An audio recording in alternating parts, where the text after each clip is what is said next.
Q&A time. Let's get going. First question today. I have a question regarding energy use in the gym. For me, I perform best when I'm really angry and very hyped up with intense music. I'm now training 5 days a week and have a hard time knowing when to use the anger without overusing it. I often feel drained afterwards, but when I don't do it, my sets feel much more difficult. Any ideas for using energy for getting hyped up without overusing it? When I try lifting calmly, the weight feels much heavier. Okay, so what this tells me is it's very much you're drawing this strength out of your adrenal system, and that's normal. The adrenal system's connected directly to the nervous system, so that's how you're powering yourself up with all that aggression. And I know exactly what you're talking about because there's been times in my life, 10, 15 years ago, I can remember being in a phase where I felt the same way.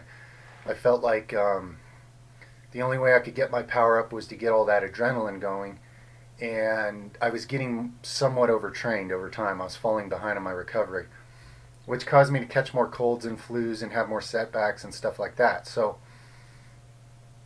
my thoughts on this are, there's a yin and a yang to life, and what you're using there, all that fiery energy, is yang. And of course this draws heavily on your resources. So the recovery side, adaptogenic herbs, especially for your adrenals, they will allow you to recover better and harmonize better and get more out of your body with less stress hormones being produced.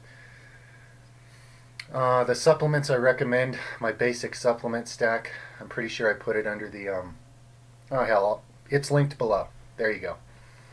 All those are my general vitality stack that I've calculated based on the particular types of toxicities and nutritional deficiencies that are very, very common right now in this world, especially in industrialized societies. And really everybody on this planet should be taking the iodine because the nuclear radiation is everywhere. But anyway, you might want to check out my general vitality stack. You know what? I will connect the links to the System Blowers channel with my videos about detox and supplements for this day and age. Because what happens for me is when I took my detoxification methods and my basic vitality supplements and I applied them to myself, my recovery is twice what it used to be. I have twice the working capacity easily, maybe more, compared to what I had in my 20s. Okay, so it's all a balance of yin and yang. You know, as you know, that energy's great, getting all that yang going. But you live in a world where people know nothing about yin energy. All they tell you is work harder, do more, do this, do that. So you end up burning your candle from both ends because nobody understands how to replace or how to balance. Balance is really the word here. It's about personal balance. So as your journey goes on and you continue to improve your use of adaptogenic herbs, hopefully, and supplements, and improve your recovery ability over time, and part of that's mindset, beliefs, what you believe, what you expect. A huge chunk of it is that. But as those things are improving over time, what I would suggest in the meantime, just add a little more as far as your rest days between workouts, because you're going to want to go nuclear in there. You're going to want to summon all that fiery adrenal energy and put the most into your sets. Currently, you're just doing it a little bit too often for your personal recovery levels. So you'll find that your gains in strength and mass improve by adding in more rest days from the way you're currently doing it, okay? That's the basic math on your situation right now. Much love and appreciation. Rumor has it, Twisting Nether's first words as a child were middle, upper, lat, and rhomboid region. Oh, that's funny. I wish it was. Actually, my first words were hamo and apo, meaning whoa! Apparently I haven't learned how to say it yet. Hammer and apple. The reason is when I was born, my parents were building their house, and I was a little baby watching them do it. So I was into the hammer. That's the first thing I noticed. Plus, I'm a Viking, so, you know, I had to notice the hammer. And then apple, because, you know, healthy foods, we had apple trees. It's kind of symbolic of the yin and yang of my life in a sense. The male energy and the power and the hammer and the drive and the get it done and the force and the strength and all that. And then the inside of recovery and health and well-being represented by the apple. So those are my first two words, but I like your version of it. Feel free to pass that along. Do your kids think it's normal to have a demigod as a dad? Real talk. Man, flattery will get you everywhere. You see this? You just made my day. I'm all happy. I'm all awake now. I was half asleep when I started this video. No. But seriously, thank you. That's cool. And I'm sure they do. And my kids are, they're something else, man. They're very special. They're very unique individuals, and it's no mistake that I'm their dad. I'm sure of that. You said, okay, much love. You said that to minimize laziness, you need to find your true path. I'm 100% with you on that. But what if my passions are not rewarded in this world? Well, my friend, I can tell you from experience, 99% of my passions are not rewarded in this world. So you'll find that on the path of finding your true self, the rewards become the treasure that you have within you all the time. Your form of consciousness becoming so much better. Your sense of well-being, your sense of wonderment, your sense of what's possible, your connectedness to all things, your joy in being you. These are the treasures that are rewarded when you follow your true path. It's not that the external world is going to recognize you. They may, depending on what it is you're bringing to this world. You may get outward appreciation or you may not. But the key to all this, the mastery of all this, is when you are doing it for your own gains, when you're being what you really are because of the joy and the illumination and the power that it brings you. And then it's not about external recognition or who's going to, recognize what you're doing. Because remember, anytime you're bringing something authentic for yourself, it's generally something this world hasn't really seen clearly yet. So how are they going to recognize something that they don't even know? They can't. You're the only one that can recognize what's in you, and you're the only one that can be it. So your own recognition and appreciation and living in that vibration is a reward beyond what you can see as far as external titles and people following you around and telling you you're great, or whatever kind of rewards this world does offer for certain activities. The rewards that you can hold within you by walking your true path are immeasurably better than any gold medal or pile of money or position or ass kissing that you can get from this world. I promise you that, okay? So I'm with you there. There's probably not a lot of recognition in this world for whoever you truly are, but you getting to be that and live it as a light to a world of darkness that won't recognize your light, that is a reward in and of itself beyond anything this world has to offer currently anyway, okay? Much love and appreciation, my friend. Next question. Where do you think the limit to how much a human can lift is? I know your mind plays a big role, but a 10,000 pound rack pull doesn't seem possible to ever be achieved. Yeah, it's an interesting question. I mean, I don't know where I currently would find my limit of what I'm just incapable of believing. Basically, I don't bother myself with that question because I just say, hey, look at where you are now. Do you think you can get further? And I go, oh yeah, there's a million ways I can get further than I am now. So I don't worry about the ultimate, because what I've learned about life as far as consciousness and even the changes that can occur in a physical form over time is that when you can visualize your next best version of you and become that, then from there you're able to visualize and see the next best version of you from there, and then that becomes a possibility. So I can't see from here to a 10,000 pound rack pull, but I can see from here to a 2,500 pound rack pull, for now. And then if I had the equipment to go do that, then I'd find a way to, take it to 3,000 or something. So basically it's one platform at a time. Whatever you can visualize is a big step that you do know within you, that you do hold within you as your next version of you. That's real. Hold that. And when you become it, even externally in this physical world, when you can see that you've reached that destination, then your next grandest vision of where you can go from here is available to you from there. Okay? So I wouldn't pick an arbitrary number, because any time somebody's done that in history, sooner or later somebody beat it. The 5-minute mile or whatever. The earth is flat, Whenever we believe a certain thing, somebody's going to come along and beat that mark just to show you sooner or later that in their mind that mark is not the limit, So yeah, I'm not ready to try a 10,000 pound rack pull by any means, but if that was my life goal, honestly, I can tell you, I believe there's some way. I believe there's some way it could be done if that was my life goal. Crazy as some people will think I am now for saying that. That's my truth. I got to be honest. I got to be real. All right, next question. Much love. Thank you. What was your first job when you were young, any age? Well, my first thing that I earned any money was I worked in my dad's shop. He had still has to this day, a machine shop. Does all kinds of custom inventions and so forth. And I started out just as a cleaner, sweeping all the metal shavings, organizing things, stuff like that. And I started saving that money one summer, and I literally have that money, the first money I ever earned, invested. Because from the time I was old enough to talk, I could already tell that I'd been born into some kind of weird financial slavery game system, and it was my goal to get the hell out of it someday, so that I would be free to live my life according to what I choose, instead of spending all my time trying to pay somebody back for something that I didn't even do before I was born. So, yeah, that's the first job I remember. And then what would have been next? Odd jobs. I did, like, landscaping type work in the area I grew up for people, odd jobs like that. Yeah, those were my early jobs, stuff like that.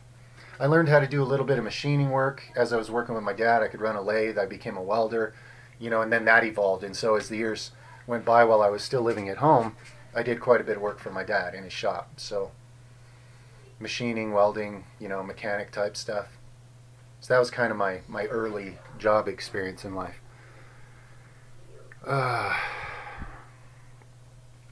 When did you start lifting in general? Well, the first time I picked up weights, I was 17 years old, and all I did was curls. I just did curls all summer, and I had awesome biceps and pretty much nothing else. I mean, I was a kind of a lean, muscular person to begin with, but I was pretty skinny, and I had pretty big biceps. And then when I was 18, I believe, 18, I finally started really bodybuilding with an English teacher that I had. Me and him would work out in the school gym after school. And he really helped me out a lot. He's very inspiring, and I learned some things, some basics of how to work your full body. I still wasn't doing calves, I wasn't doing certain things, but I started covering most of my bases at 18, and I grew from 180 pounds to 200 and almost 210 in one school year. So that would have been, I guess maybe that was 9 months, 8-9 months of training. And I didn't gain any fat. I mean, it was real gains. I gained, like 30 pounds of muscle in my first year of really working out. Now, of course, those were what some would call noob gains. The gains did slow down after that. And I had stalling points and even backwards points in life where I've been trying different things. But I don't regret any of it because I've learned many things by trying all these different ways of doing it. It's given me a lot of perspective and a lot of tools in my arsenal. But yeah, that's basically how I started. I only started lifting that summer when I was 17 because my dad had a friend who came over once in a while. And this dude had done a stay in prison for a while. And he got into the weights in prison, and this dude was buff. I always looked at his arms. When I saw his truck at my dad's shop, I would sneak over there just to look at this guy's biceps. And that really motivated me. So my dad had this little 100-pound weight set that he never used that somebody gave to him. And I started lifting with it, and then he just gave it to me. And I still have, I've cut it up and made it into dumbbells long since then, but I still have pieces from that original little 100-pound weight set that I started using when I was 17. So I still use those weights for certain things. At first, what exercise? Well, I told you that. Biceps, total noob. And to this day, I have a much stronger mind-muscle connection in my biceps than I do my triceps because I started a year earlier, putting in all that extra volume and stuff. That's part of the reason why. Part of it's probably genetic, but part of it was that's what I started training at the youngest age. You only have one choice in this scenario. Would you eat a bowl of ground-up tarantulas, 5 to be exact, sever a monkey's hand off and hang it on your wall, go streaking in your nearest city for an hour, or pull sumo? Ah, shit! Until you said pull sumo, I was really thinking, man, this is funny. And now it's even funnier. I've tried pulling sumo and I just suck. I can't get my balance. So honestly, well, I don't think sumo counts as a conventional deadlift, so it's not against my mission statement. So I'm allowed to do a sumo deadlift if I want to. But I would still eat the bowl of tarantulas, so there. I'm not afraid to eat some tarantulas. And lifting sumo would just interrupt whatever workout I had planned that day. Cool questions. All right. Hey, Nether, if someone struggles to digest grains or any other food group, would that be all grains? Or one might not digest rice but digest pasta well? Yeah, some people it'll only be certain grains, and then there'll be certain ones you digest just fine.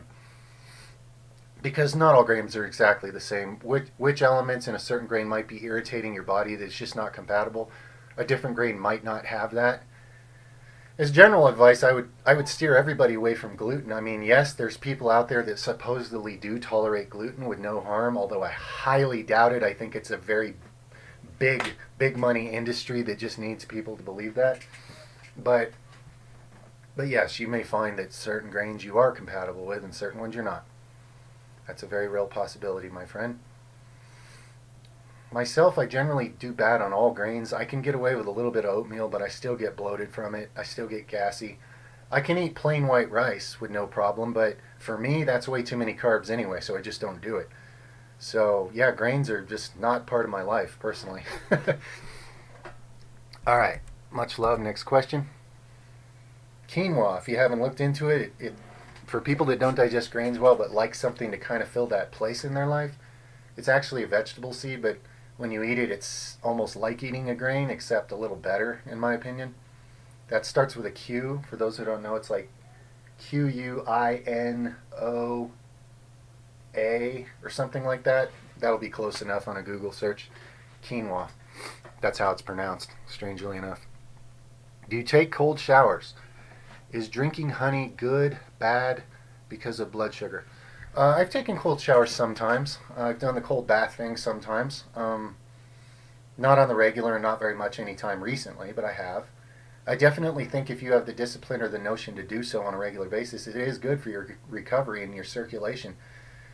Even the microcirculation, like the little tiny vessels under your skin, when you expose them to real cold like that, they get better at dilating. So you'll actually have better survival chances out in the wild when shit gets cold, because your little surface, tiny micro circulatory system, the muscles in it, the involuntary muscles that cause those vessels to expand or contract, they get much stronger from subjecting yourself to those temperature extremes like a cold bath or a cold shower. So it's a very healthy, wise thing to do that strengthens your organism. Much love. Oh, and the other honey, good, bad, because of blood sugar. Now, raw honey with all the live enzymes in it is praised as a healing tool by many cultures. However, there are individuals like myself that I still don't take it because for me that's still too much sugar. So a person needs to know their own metabolism. If honey isn't spiking your blood sugar, if you don't have insulin resistance tendencies at all, especially the more ectomorphic leaner types that don't pack on any weight, I would say raw honey is good for you. It has immune boosting factors, it has healing factors, a lot of vitamins and minerals and live enzymes that charge up your body. So it's a pretty individual thing. Much love. Next question. How do you warm up for your lift? Much love. Much love to you too. And the way I warm up for lift, usually, now I have a few different techniques based on what the point of the workout is, but most of the time, let's say I'm going to lift something real heavy, I just warm up with that lift. I just start with like the bar and do a few reps and put one plate on and do a few reps, put another plate on, do a few reps. Simplest thing in the world.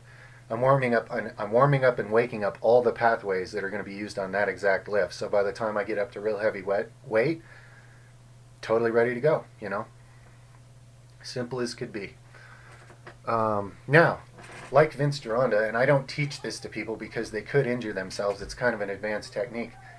But sometimes when I go to attack, say, a smaller muscle group, let's say I'm going to attack my triceps or biceps, I do no warm-up and I go hit the muscle hard and fast, because when there's no warmth and no viscosity in the muscle fibers get tore up more. So it's a technique to quickly tear up muscle fiber by not warming up and attacking it with something hard. Now, like I said, I don't recommend this or teach this or program people with this, because depending on how they do it, and I don't know the integrity of everybody's tendons and stuff, and this is one of those things you'd have to do at your own risk. So I just don't go recommending it, because it's not the safest protocol, obviously. And I also don't use this technique on lifts that I consider to be more dangerous to begin with, where you're more likely to tweak something. But the simpler things, you know, some curls, some tricep extensions, shoulders sometimes, stuff like that. Sometimes I will pick an exercise that I know I'm not going to snap my shit, and I'll just jump right into it, bam. I'll even do like a triple set or something, and I'll be done with my entire, let's say we're doing triceps, and I go through like 100 reps using 3 different exercises without stopping, and done like that. And the pump doesn't even catch up with the muscle until, you know, a few minutes after I'm even done working it out. And I tore up the muscle fibers. They'll be more sore and they'll have more fiber damage and hence more growth because they didn't get to warm up. So there was no, it's like an engine with no oil in it. The rubbing factor is brutal in there when that muscle's cold, and it tears up more muscle fiber, hence more gains. You guys can thank Vince Gironda for that pearl of wisdom, not me. And blame him if you hurt yourself with it, not me. Much love. Next question. This question might set you off. Oh, let's hope so, right? But I had to ask. Do you know, are you aware of a way how one could end their existence quickly other than the common methods? Man, that doesn't set me off. It makes me a little sad. I hope you put this up 4 days ago. I hope you're, you know, I hope you're feeling a little better along those lines. And as far as existence itself, you can't end your existence. Despite what a lot of people think, it doesn't work that way. You're an eternal being.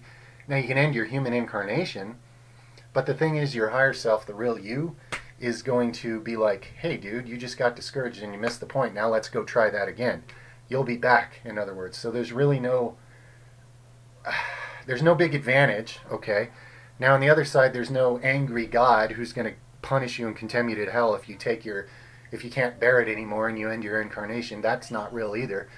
But you do live in a cause and effect reality, so decisions like that, they affect your consciousness going forward. And when you come back, which you probably will, you'll also be carrying the trauma from that experience with you in your subconscious, like baggage that's kind of bringing you down vibrationally. If you're not a member of my other channel, my metaphysical channel, and I really believe there's a lot more help available to change one's internal environment so they can have well-being instead of pure misery, just let me know if you're interested. I can link you that channel, okay? I started out laughing and now I'm feeling pretty sober about your question, my friend. I do not look down on you. I've wanted to not exist many times myself. Most of my life it felt that way, okay? So what I want you to know is that that low vibration can be flipped equal and opposite to where you're at a high point. It's incredible in a high vibration. These things are possible, and I highly suspect that, well, anyway, I'm going to leave it at that for now. Much love. I'm here for you. Check out the other channel if you're interested. But no, I'm not going to tell you I do know easier ways to kill yourself probably than some of the more commonly thought of methods, but still, man, I'm not gonna make it even easier, because if you did do that, another part of you would be like, damn, you know, kind of wish I hadn't gave up at that point. So, you know, I just can't go around telling people how to end their lives. You know, it's just not. I don't want to encourage that. You know what I mean? Because if you hang in there and find some hope within yourself, you can turn this all around, and you can turn what seems like a pointless existence into the equal and opposite, which is there couldn't be more purpose to it, okay? Much love and appreciation, my friend. Seriously, much love. Next question. Hey, Nether, love your channel. I wanted to ask you if you had any advice with snoring. Oh boy, I don't think I do. Other than those little snoring strip things you're supposed to put on your nose that I saw in some commercial back when commercials played on my TV, and I never once in my life bought a single thing off a commercial. But anyway, those little snoring strip things, you could try that, because I don't have a snoring issue, so I've never had to problem solve this. Share a room with my sister and brother, and my sister especially complains she can't sleep because I snore loud. Yeah, I remember being in a room on this baseball team I was on, and this one guy, wherever we would go, he'd snore so loud I couldn't sleep, so I was always tired as shit, like in our tournament games and stuff. Man, that was brutal. That's a long time ago, but brings up a memory. But also she wakes me up in the middle of the night, which interrupts my sleep a lot, so my snoring is hurting both of you not getting sleep. Yeah, look into those snoring strips, man. Or Google it. You know, there's probably some non-toxic, healthy, easy, simple ways for people to deal with that these days. Something very affordable, I got a feeling. Yeah, that's my only thoughts on that for now, my friend. Much love. Next question. What are your plans for the upcoming financial collapse? Well, because of my understanding of consciousness and so forth, I'm not planning for an upcoming financial collapse. I mean, my whole life I've been ready for such a thing. From the time I was a kid, I was kind of hoping this whole thing would just cave in so life could be more real, because that's the reality I was already in. However, I've taken responsibility for my financial slavery. Doesn't even matter if it's not my fault. I've taken responsibility. I'm paying off debts. And you got to understand, guys, all throughout history, there's always this impending financial collapse that's being taught. The reason is because the poor people, or the people who are struggling to pay their mortgage, give up. And then the rich buy that house too. And then down the line, when property values go up like they always do, the rich just keep getting richer and scaring the rest of you out of having anything. Okay? So, any message of fear will have you making decisions that do not serve you, do not serve your best interest, okay? And this is, I gotta ferret it out. This is one of those messages of manipulation that's designed to keep helping the rich get richer and everybody else never being able to pay off their house and just giving up and going bankrupt. That's basically how this works, okay? So that's my honest thoughts on that. You mentioned in one of your Q&As you have multiple properties for renting. Actually, I only have one, but anyway. And you also have been investing money for a long period of time. Yeah, little investments here and there. What else do you do besides real estate, stocks, crypto? Do you do cryptocurrencies? So a little bit of real estate, a little bit of stocks. I don't have any involvement in cryptocurrencies. Let's see, what else do I do? Well, remember, I'm a fictional character. So if I was real, I would have a certain amount of income from certain sporting events that I compete as a professional, as well as certain sporting events that I compete underground in. Shh. But anyway, what else? Odd jobs. My wife has a career, and I very much support her. I homeschool our kids. I take care of everything here at the house while she's at work. So I'm not bringing in buku bucks or anything, that's for sure. But the way we manage our money, we are still managing to pay our debts, living on an extremely tight budget, living on love more than stuff. We make sure our kids eat very well. Okay, that's priority. We're willing to fork out the money for that. But beyond that, we don't waste money on anything. And just paying off our debts. We're going to own properties instead of giving more properties and lands away to the rich. It's the game of Monopoly. If you let those with money buy up everything because you're afraid that everything's collapsing and you're not going to be able to, then they own the whole Monopoly board and you can't even stop and fart somewhere without paying somebody a bunch of money. That's the game on this silly ass planet. So I wouldn't buy into the messages of fear. That's all I'm saying. I would be responsible with your money, with your resources, and I would think about positive things. I would set positive goals for myself, and I would have that intention and feeling going forward, because you're much more likely to have that experience when that's what you're expecting. If you're expecting financial collapse, you will literally create your own financial collapse, whether anybody else does or not. That'll become your reality. This is how beliefs work. Beliefs become a person's reality, even if someone else over there is experiencing a totally different reality. All right. Much love and appreciation. Very cool question. Moving on. I love your channel. Good content. Thank you, my friend. Thoughts on absorbing magnesium through oil baths? Yeah, that works. It's great. Thanks for bringing that up. That's been needing to be brought up. Magnesium, what do they call it? Magnesium baths, magnesium soaking, magnesium skin sprays. I've done all that. and it does work. You get a certain type of magnesium flakes and you can just melt them into water and sit in a bath and soak them through your skin. For a lot of people this is better because when they try taking a magnesium supplement they get the shits from it, and if you're getting the shits from it you don't even know if you're absorbing it. You might just be losing it anyways along with other electrolytes. So if you've got that issue, putting magnesium on your skin, learning about magnesium surface, absorbing it is an excellent method. And really a combination of both is great. They both enter your body in a different way, and the magnesium tends to be prioritized into different parts of your body based on whether you orally ingested it or soaked it in through your skin. However, either way, your net magnesium levels are going up. Magnesium is critical for at least 300 known processes in the body that it catalyzes, and people are deficient, and it doesn't store long term in your body. It's one of those things you need a constant supply of, and the food sources are deficient. This is one reason you'll see young, ripped, badass looking athletes drop dead from a heart attack suddenly, because they're just out of magnesium and the heart seizes up, okay? Even being lean and muscular and shit. So, extremely important, and that's an awesome way to take it in. Yeah, magnesium baths, magnesium sprays. Look into it, everybody. Thanks for bringing that up, man. That's awesome. Much love. Next question. Okay. Another question about how to deal with blisters and hand tears and so forth. And some of you are replying, so let me see something here. Yeah, people are replying. I'm going to leave that up there for now. Somebody linked a pair of gloves of some type that's actually good for rack pulls and deadlifts and so forth on the last Q&A, okay? Down in the comments section, someone actually put a link of some gloves that he's got that are working for him. Because I asked somebody to, because I haven't found any gloves that work that well.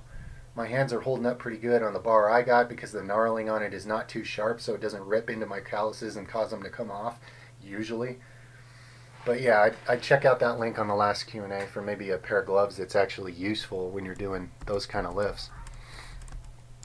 Much love. Next question.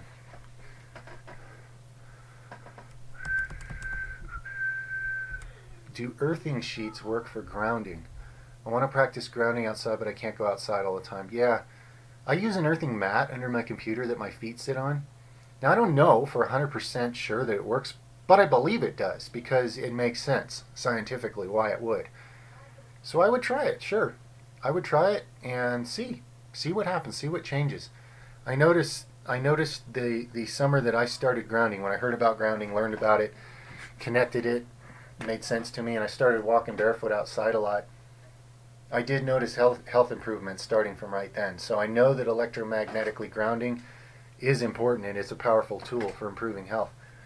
So I'd say go for it and try it. I mean, I didn't make them, so I don't really know. I don't have those sheets. But I believe in the concept enough that I got a grounding mat when I'm sitting at the computer. So I believe it. I believe it works. It makes sense from a scientific standpoint. It's got to be beneficial to some degree. Much love. Next question. Ah, cool. Somebody linked food combinations here. Okay. Opinion on public schools. Well, they pretty much suck, and I'm not going to point any fingers at anybody in particular to say why they suck, but yeah, it's a mess. I school my kids at home. That's my opinion on public schools. Public schools were an absolute, utter nightmare for me. For me, the effect of going to public school was that when I came out the other side, it was akin to someone who had gone to prison and come out the other side. The things that it did to me going to public school. So yeah, and the amount of like my kids, they go through the material. They're in a school course that's like higher level than standard public schools, and they blaze through that material. My older son, he's done in 2 hours with his day's schoolwork, and then he has the rest of the day to do what he's really about, instead of sitting in some place being socially destroyed by a bunch of fucking psycho kids. And no offense to the kids, I mean, I love them all, but look at what's going on in this world, Public school is like one of those little tight chicken coops where you see the chickens pecking the shit out of each other and they're all missing their feathers and they're all fucked up and deranged.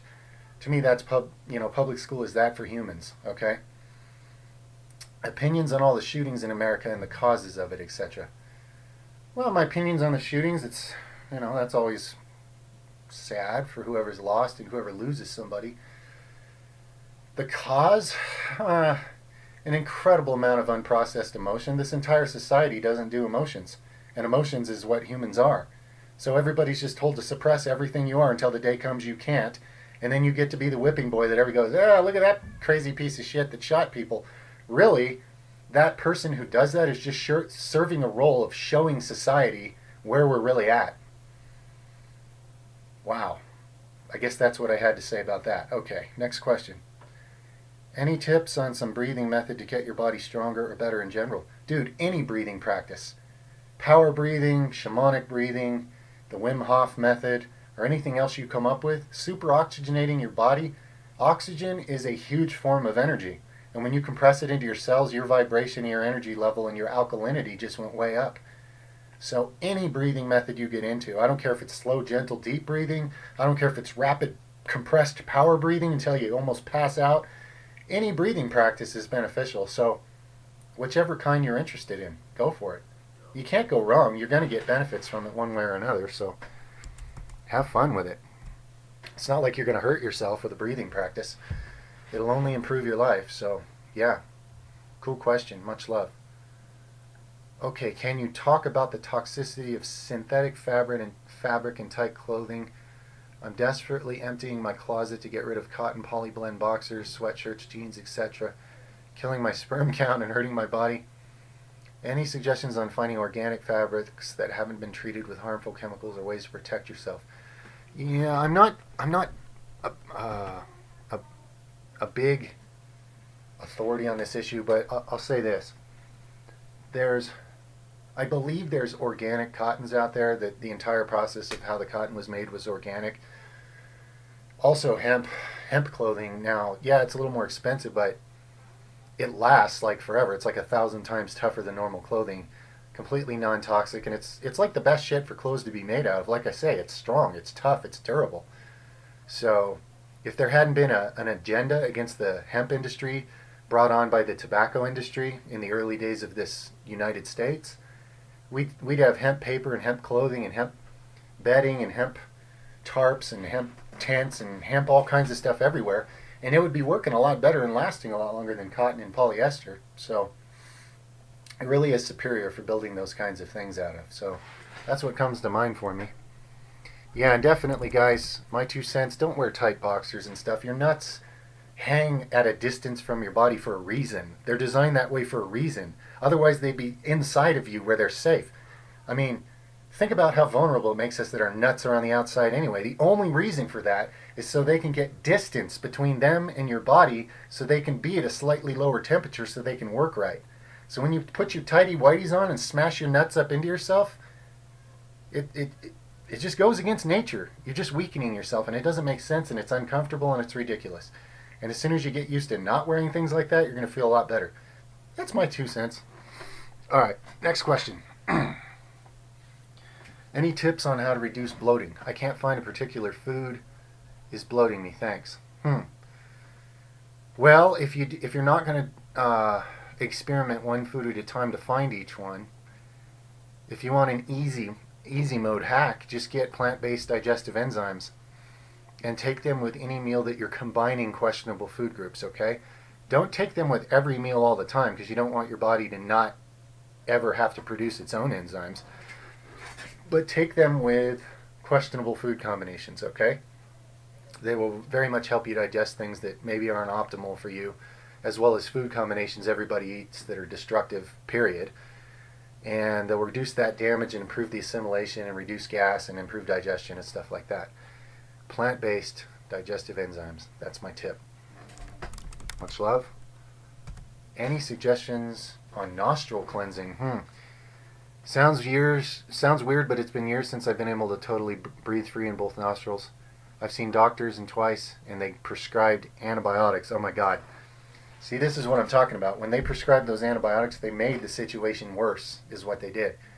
Whatever's in your sinuses is just it's something that's not you. It's either fungus, yeast, tiny parasitic, viral, and it's causing the mucus there to build up in the junk and the whatever, and closing off the the breathing chambers. This is common. A lot of people live with head congestion their whole life. It's things in your body that don't belong. There's something, and if you consume dairy, drop it completely, okay? There's a very small percentage of people on this planet who have the actual enzymes for digesting dairy once they're past the weaning age. So if you're weaned, you really shouldn't be drinking dairy anyway. It's a crazy idea that humans came up with to steal baby food from animals and eat it. But anyway, yeah, drop dairy. Look into lymphatic and cleansing, as well as yeast, candida related cleanses. You get your body rid of that stuff, your sinuses will be clear and open, okay? And it is a form of inflammation and swelling also in the sinuses. They're actually swollen, and they're making the air passages smaller because they're irritated by all the bullshit that's in there that's not you, that shouldn't be there. So those are my basic tips on that. Somewhere to get started. Much love. Next question. First of all, I want to thank you for being. Hey, that's awesome. I want to thank you for being as well. Finding you and your content on both channels is super helpful and hopeful. How do I let go of social conditioning? I feel like I can't be or express myself, not because of fear, but because of lack of understanding from others. I can't find balance between my self-improvement and contribution or change I wished to see. Between self-improvement and contribution or change I wish to see. Should I try to change environment or keep focus on myself? I keep thinking of death not because of depression, but because I'm so lost on this planet and other dimensions seem more interesting to explore and live in. Also, second question, can I do chest shrugs on rings in reverse cat position? Hell yes, you can. And if you get your body in the right angle, you should be able to get an awesome targeting on your upper chest that way. I would love to see a video of that too, if you ever get a chance. That'd be really cool. That's the kind of creative bodybuilding that's just so badass. Sending much gratitude and love. Well, sending it to you as well, my friend. So, your question here, it seems like you're kind of struggling on the balance between, do I just work on me, or do I try to affect the environment around me? That's kind of the way I'm reading this. So it's always most beneficial to stay focused on yourself. Remember that you're the thing that you have full stewardship over in this life. You don't have that over anything else. You have it over you. Now the world will take that from you any way they can, so somebody else ends up making all your decisions for you. You just live some false prepackaged life. But the truth is, you have creative free will and agency for you, not for anybody else. So in self-improvement, and remember, self-improvement should not be based on some external values that somebody else gave you, where you're jumping through hoops to impress them with your self-improvement. That's not self-improvement. That's more of that social conditioning. Whatever is really self-improvement to you is what's going to put you in a state of well-being with yourself, to where you feel awesome about your reality in your life. Whether anybody else can see that or understand it or not, that's self-improvement. So, and it's empowering. It's extremely empowering, okay, in a variety of ways. So I suggest leaning that direction. Now, if you're saying that your environment is so unsupportive that, like, you really can't ever be you without being attacked for it, well, there will be a change of location in your future. If you simply focus on changing your own internal vibration and consciousness, what you'll find is that you do outgrow the environment around you, and then the vibrations aren't compatible. Those people don't know how to be around you anymore, and everything just becomes square peg in a round hole. It just doesn't work anymore. So you'll find that something will come into your life or your experience, providing you an opportunity to relocate or to change environments or to change who you're interacting with. Those things will come. The opportunities for that will come if you're open to it, you're paying attention. All you got to do is keep focusing on your internal change. Who am I? Who do I choose to be? When you get that figured out and you find and you're creating that within you, the external environment will start to reflect that. And sometimes that's not easy, because a paradigm shift occurs where everything that your life has been up to this point starts falling apart. And people think, oh my God, I better stop what I'm doing. Everything's getting worse. And they don't realize the reason that's happening is to make room for the new paradigm, the new reality that you're now vibrating at. The old one has to fall apart and fall away. And from our human vulnerable ego type perspective, sometimes we freak out. Oh my God, everything's falling apart. Relationships are going separate ways. I lost this job. This thing happened. Blah, blah, blah, blah. But if you are being true to your inner vision of what you're choosing to be, the next greatest version of you, what's really happening is that your vibration is changing, and now you're not compatible in that same situation anymore. So the way your life's been is going to fall apart in a sense, not fall apart in a devastating way per se, but the pieces are going to be moving to make room for something new, okay? So don't get disillusioned when that's happening and think that your life's falling apart. You're changing your outer world is what's happened because you've changed you on the inside so much. The outer world changes automatically. This is one of these great hidden Illuminati truths about how life works. It's actually quite simple, but it's amazing and profound. And for some reason, it's been hidden from everybody how simple this is. Much love, my friend. Next question. I would like to know more about coffee enemas. Thank you. Much love and respect. Okay. Coffee enemas. Originally, I came across coffee enemas because I was helping someone I know who was diagnosed with 6 months to live with inoperable cancer. And I had been looking at the Gerson method of healing cancer, Gerson therapy, it's called, and I would highly recommend that to anybody out there who doesn't want to go get radiated to death in a tube just because you have some cells that are a little off in your body. I'd recommend Gerson therapy. This individual that I suggested it to, it's been 8 years now, and she's in better health than before she got that diagnosis, and they told her 6 months and nothing they could do, okay? The coffee enemas are the biggest single component in Gerson therapy. Now, there's many components to it that all support each other, and a person facing any serious cancer you'd like to regenerate from, you should go for it. Go full Gerson therapy. That's my 2 thumbs up recommendation, and I don't think I can get shot or put in prison for saying that, hopefully.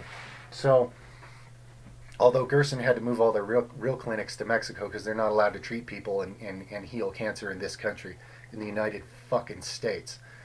So anyway, before I get a little bit overly passionate on this subject, let me just say coffee enemas are fucking amazing. I didn't do it because I needed it for cancer. I did it because this person I was working with, she kept encouraging me, like, you'll be amazed how good you feel. You'll be amazed how much benefit this does to your body, cancer or not. So finally one day I was in a mood to try something new, and I said, fine, I'll do it. And I was hooked the first time I did it. The emotional release of toxins that fell out of my liver was like decades of misery just left me, and I went down the toilet. And ever since then, I start my day with a coffee enema every day because, one thing, it's deeply cleansing a body in a toxic world where we need to be compensating like that.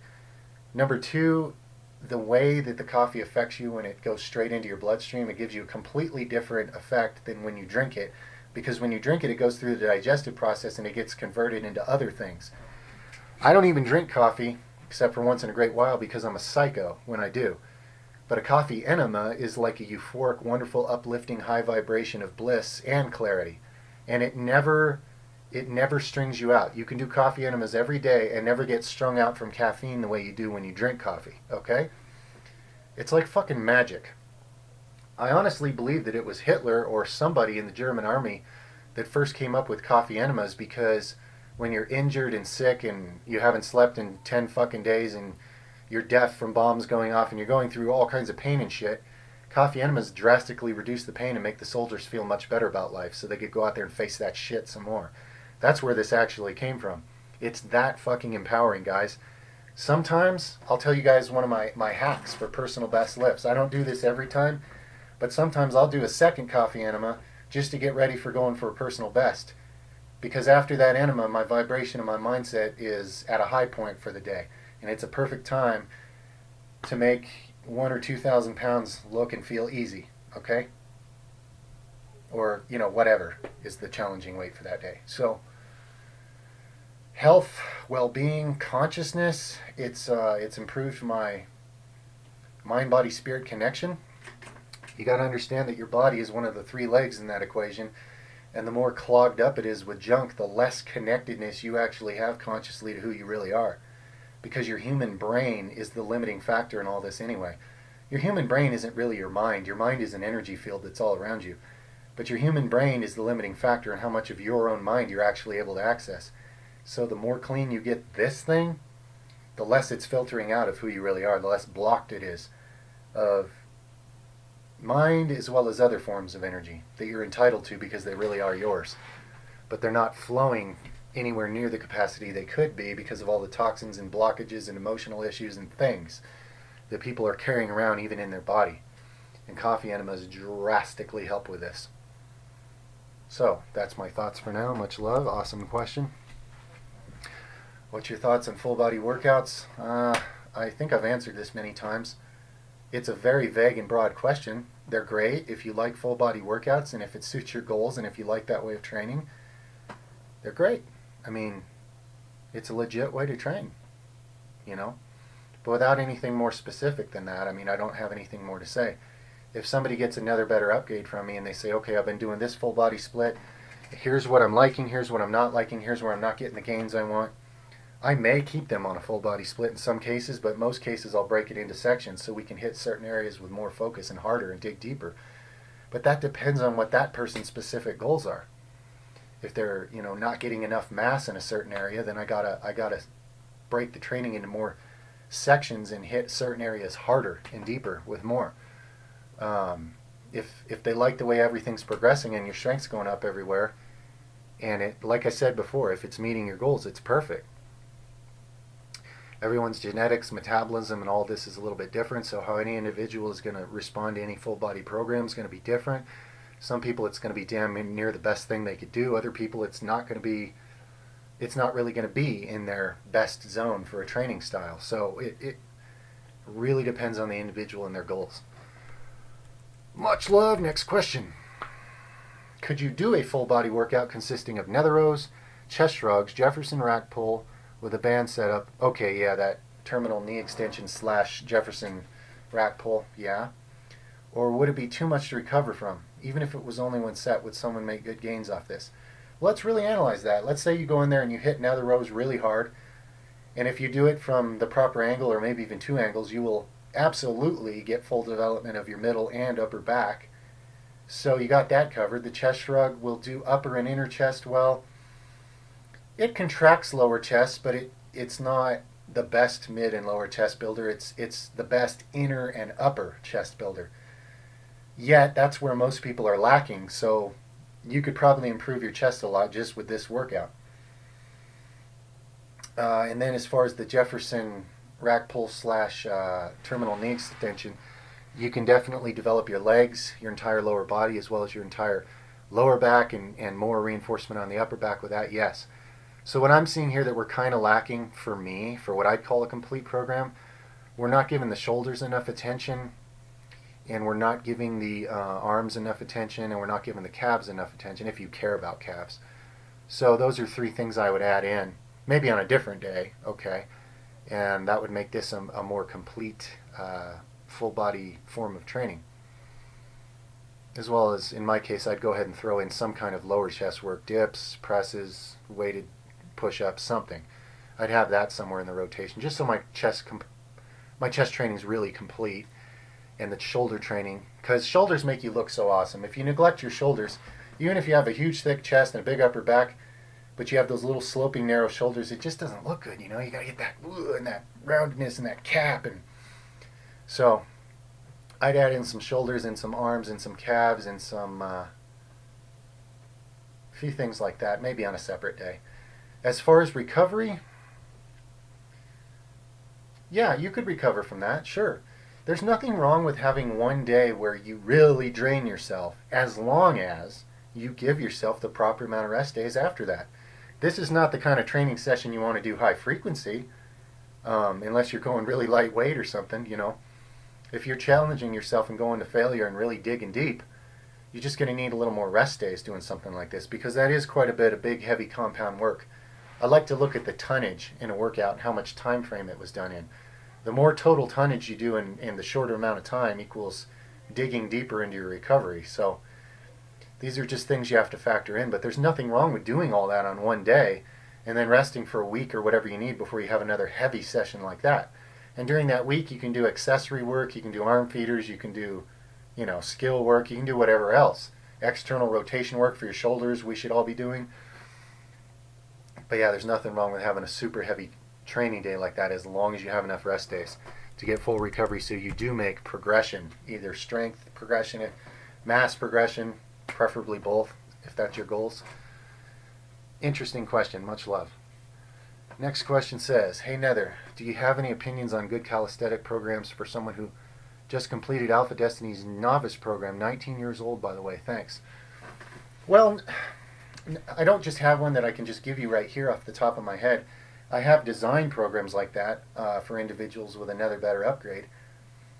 You know, I need to know the basic things that I need for another better upgrade to do that. I need to have a general idea where your body's at right now, what type of metabolism you have, which muscle groups you would consider lagging or falling behind, which are your strong ones, what are your priorities, what would you really like to put some extra work into, what types of local area do you have? Do you have uphills and downhills? Do you have a park with monkey bars? Do you have, you know, I need to know all that. I need to know the environment and everything and take all that into consideration. Then I could definitely design you something good that way, yes. Much love and appreciation. Next question. Have you heard about the rainbow body? No, I don't think I have. And how to achieve it. I'm guessing, being that the colors of the rainbow correlate with the colors of the chakras in the human body, it must have something to do with activating and balancing all your chakras. Sounds like a very metaphysical, light, energy, body-based concept, I'm guessing. So I don't think that I've achieved that, because I have at least one chakra that I'm aware of that's very imbalanced. At least one. So I wouldn't say I've achieved being a rainbow yet, no. But I'm getting the feeling it's got something to do with balanced and highly functional, highly integrated chakras all throughout the human body. Sounds awesome. Sounds like a great ideal. I hope I'm headed that way. Well, I am headed that way, but I've still got my troubled areas where I'm not there yet, you know. Or I'm working with some real energy imbalances in myself. So that's my thoughts on that off the top of my head. Much love. Next question. Pro tips on dealing with stretch marks. What do you recommend to put both inside and outside? Okay. Go to cola, both inside and outside. Internally, take it with oils. You'll digest it better. Take it with food so you don't get an upset stomach. Foods that contain oils or fats, so you'll digest more of it. Now, over time, this herb, if you take it every day, it's a tonic. It improves your entire body and mind. And this particular herb has been known to increase intelligence as well as spiritual awareness, connection of both hemispheres of the brain, mystical states of deep meditation and revelation a lot of people have gotten from taking this herb over a long period of time. It's a slow, subtle buildup. It's not like a drug effect. It's a slow, subtle change over time where it tunes you. But this particular herb is exceptionally good at reconstructing collagen and improving collagen structures. So you can apply it externally as well. Now, I've never applied it externally, so I don't know off the top of my head exactly how you do that. I don't know if you mix it in an oil and rub it on or what you do. Just Google it. Go to Cola, Gota space Kola. It's a wonderful adaptogenic herbs. It's one of my all-time favorites and always will be for a lot of reasons. Now, other things to add. Diatomaceous earth for the silica content. Food-grade diatomaceous earth, it improves circulation and it eliminates parasites and candida and viruses and bacteria and radiation, all kinds of shit out of the human body. So in other words, it's really good for your skin and hair and external appearance, but it's really good for your overall health. That's why I'm recommending it. Bones and joints and digestive system and certain organs, they all benefit from it. Circulation, cholesterol levels, it's amazing. What else would be good for stretch marks? Some people respond well to vitamin C for collagen structures. I don't know a lot about it. So I don't really go recommending that, but it's something you can Google and look into. What else? Bone broth for some people, because the elements in bone broth are the type of gelatin and the type of things that skin and hair is made out of. So that can really help for some.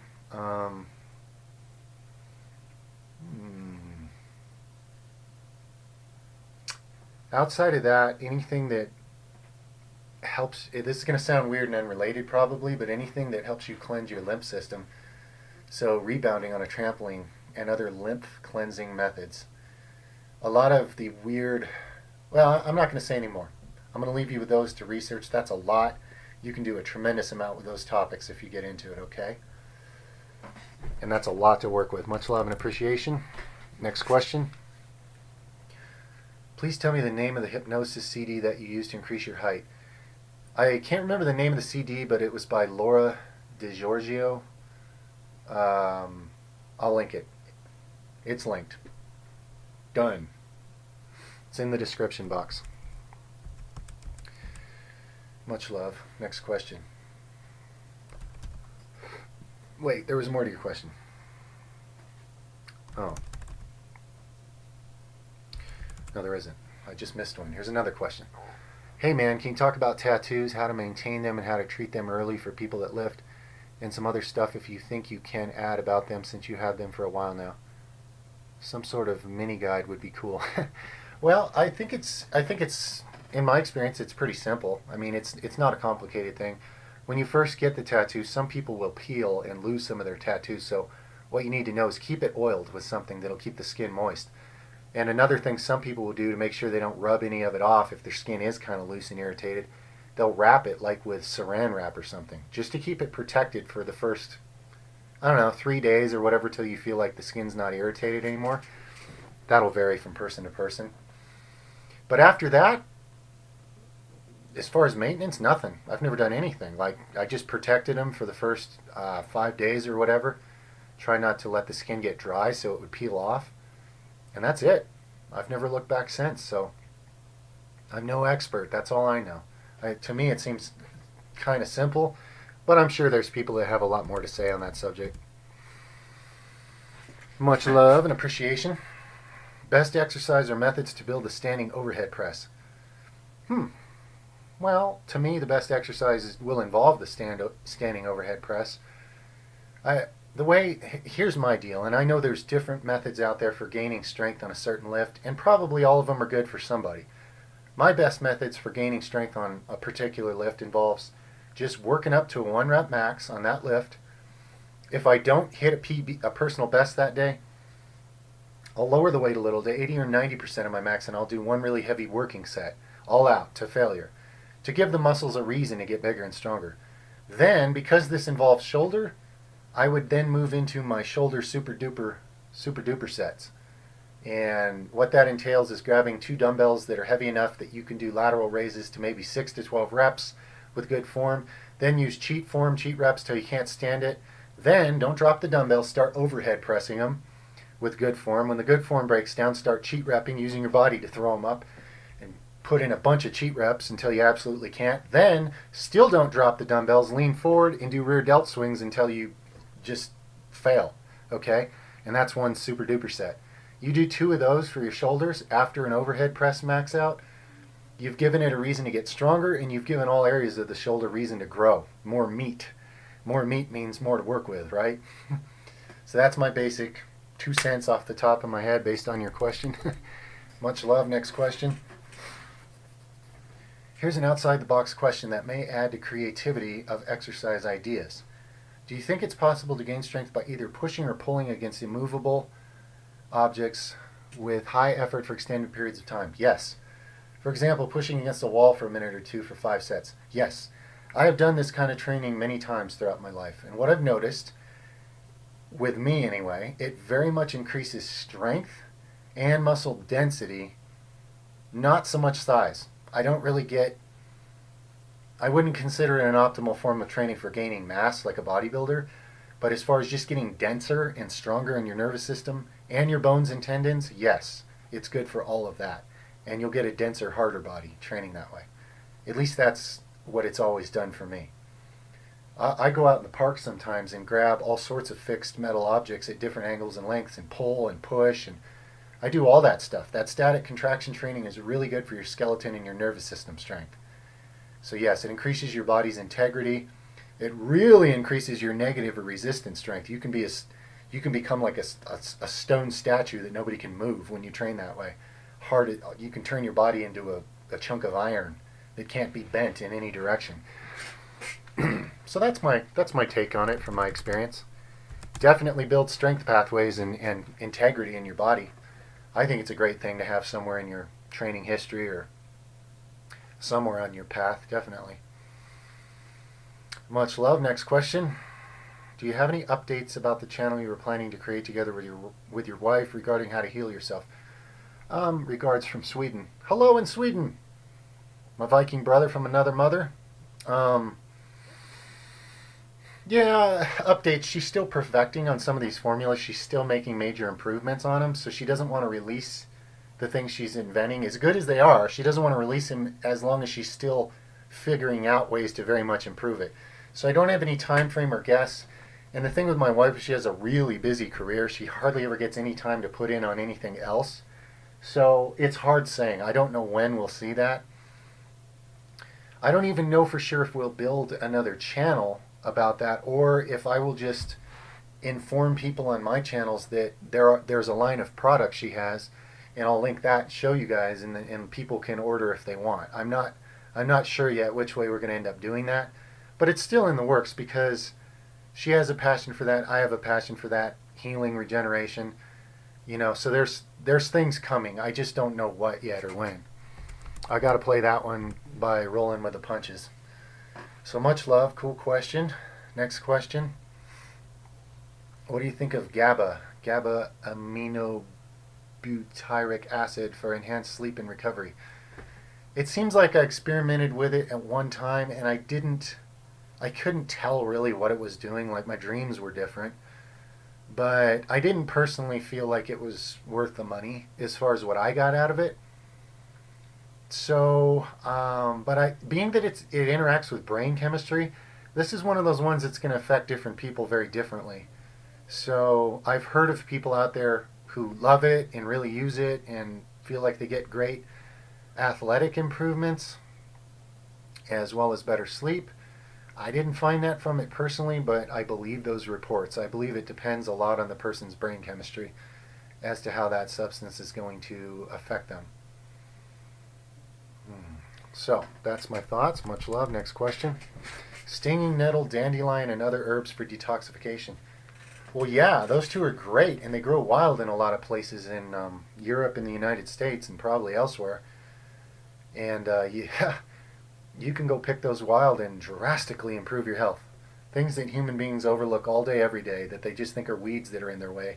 And you have right there to cure the incurable diseases all around us, just being ignored while people run off to get a toxic pill from the doctor to make them feel different while it continues to erode their internal organs.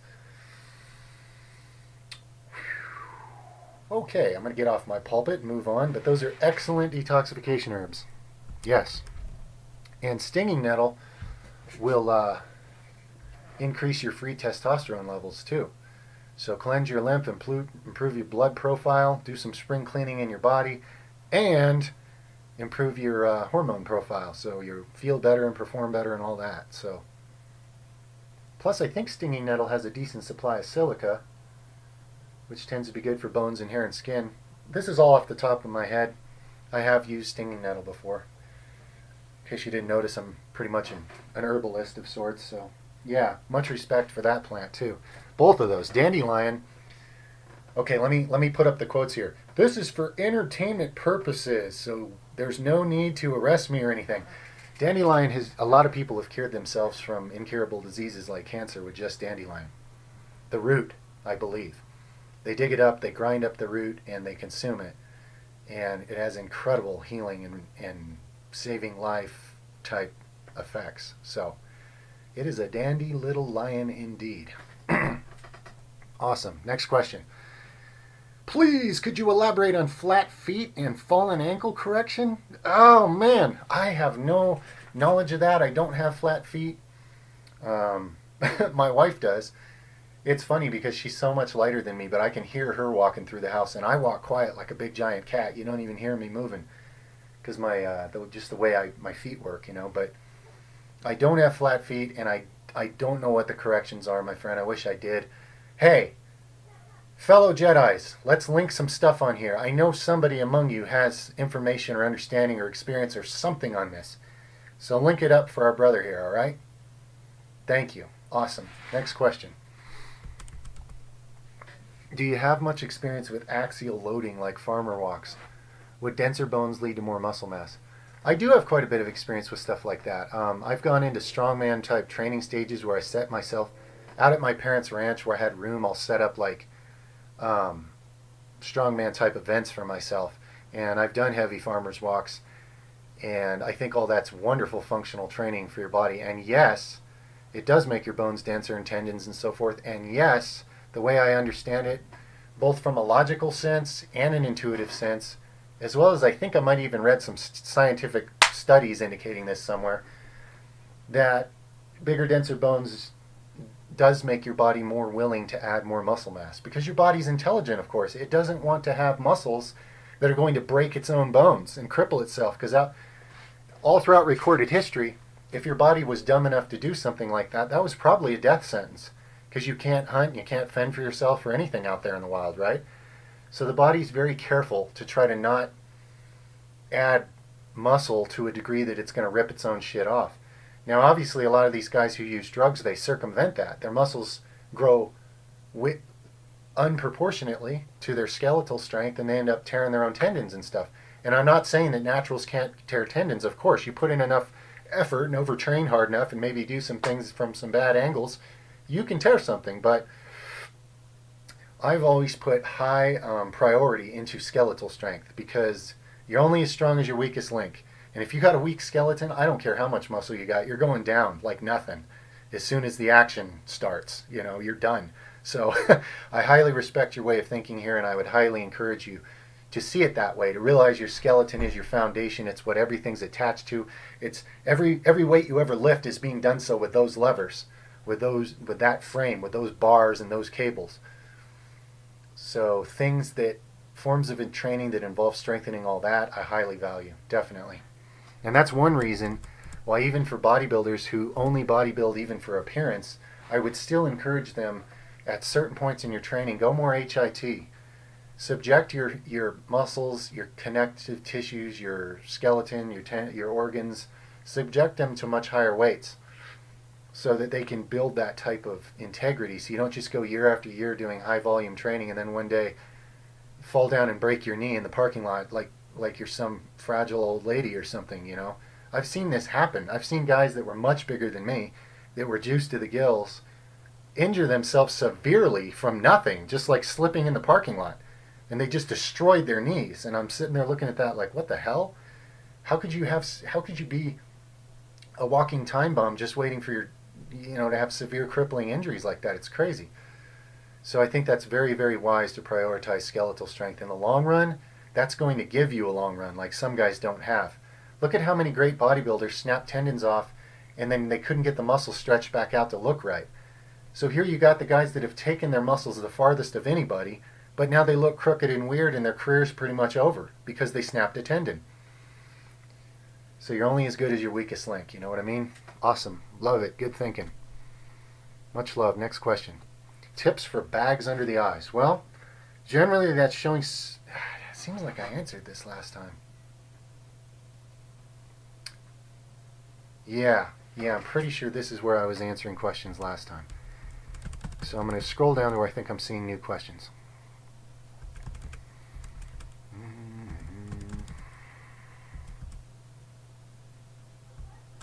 Okay, I don't remember answering this.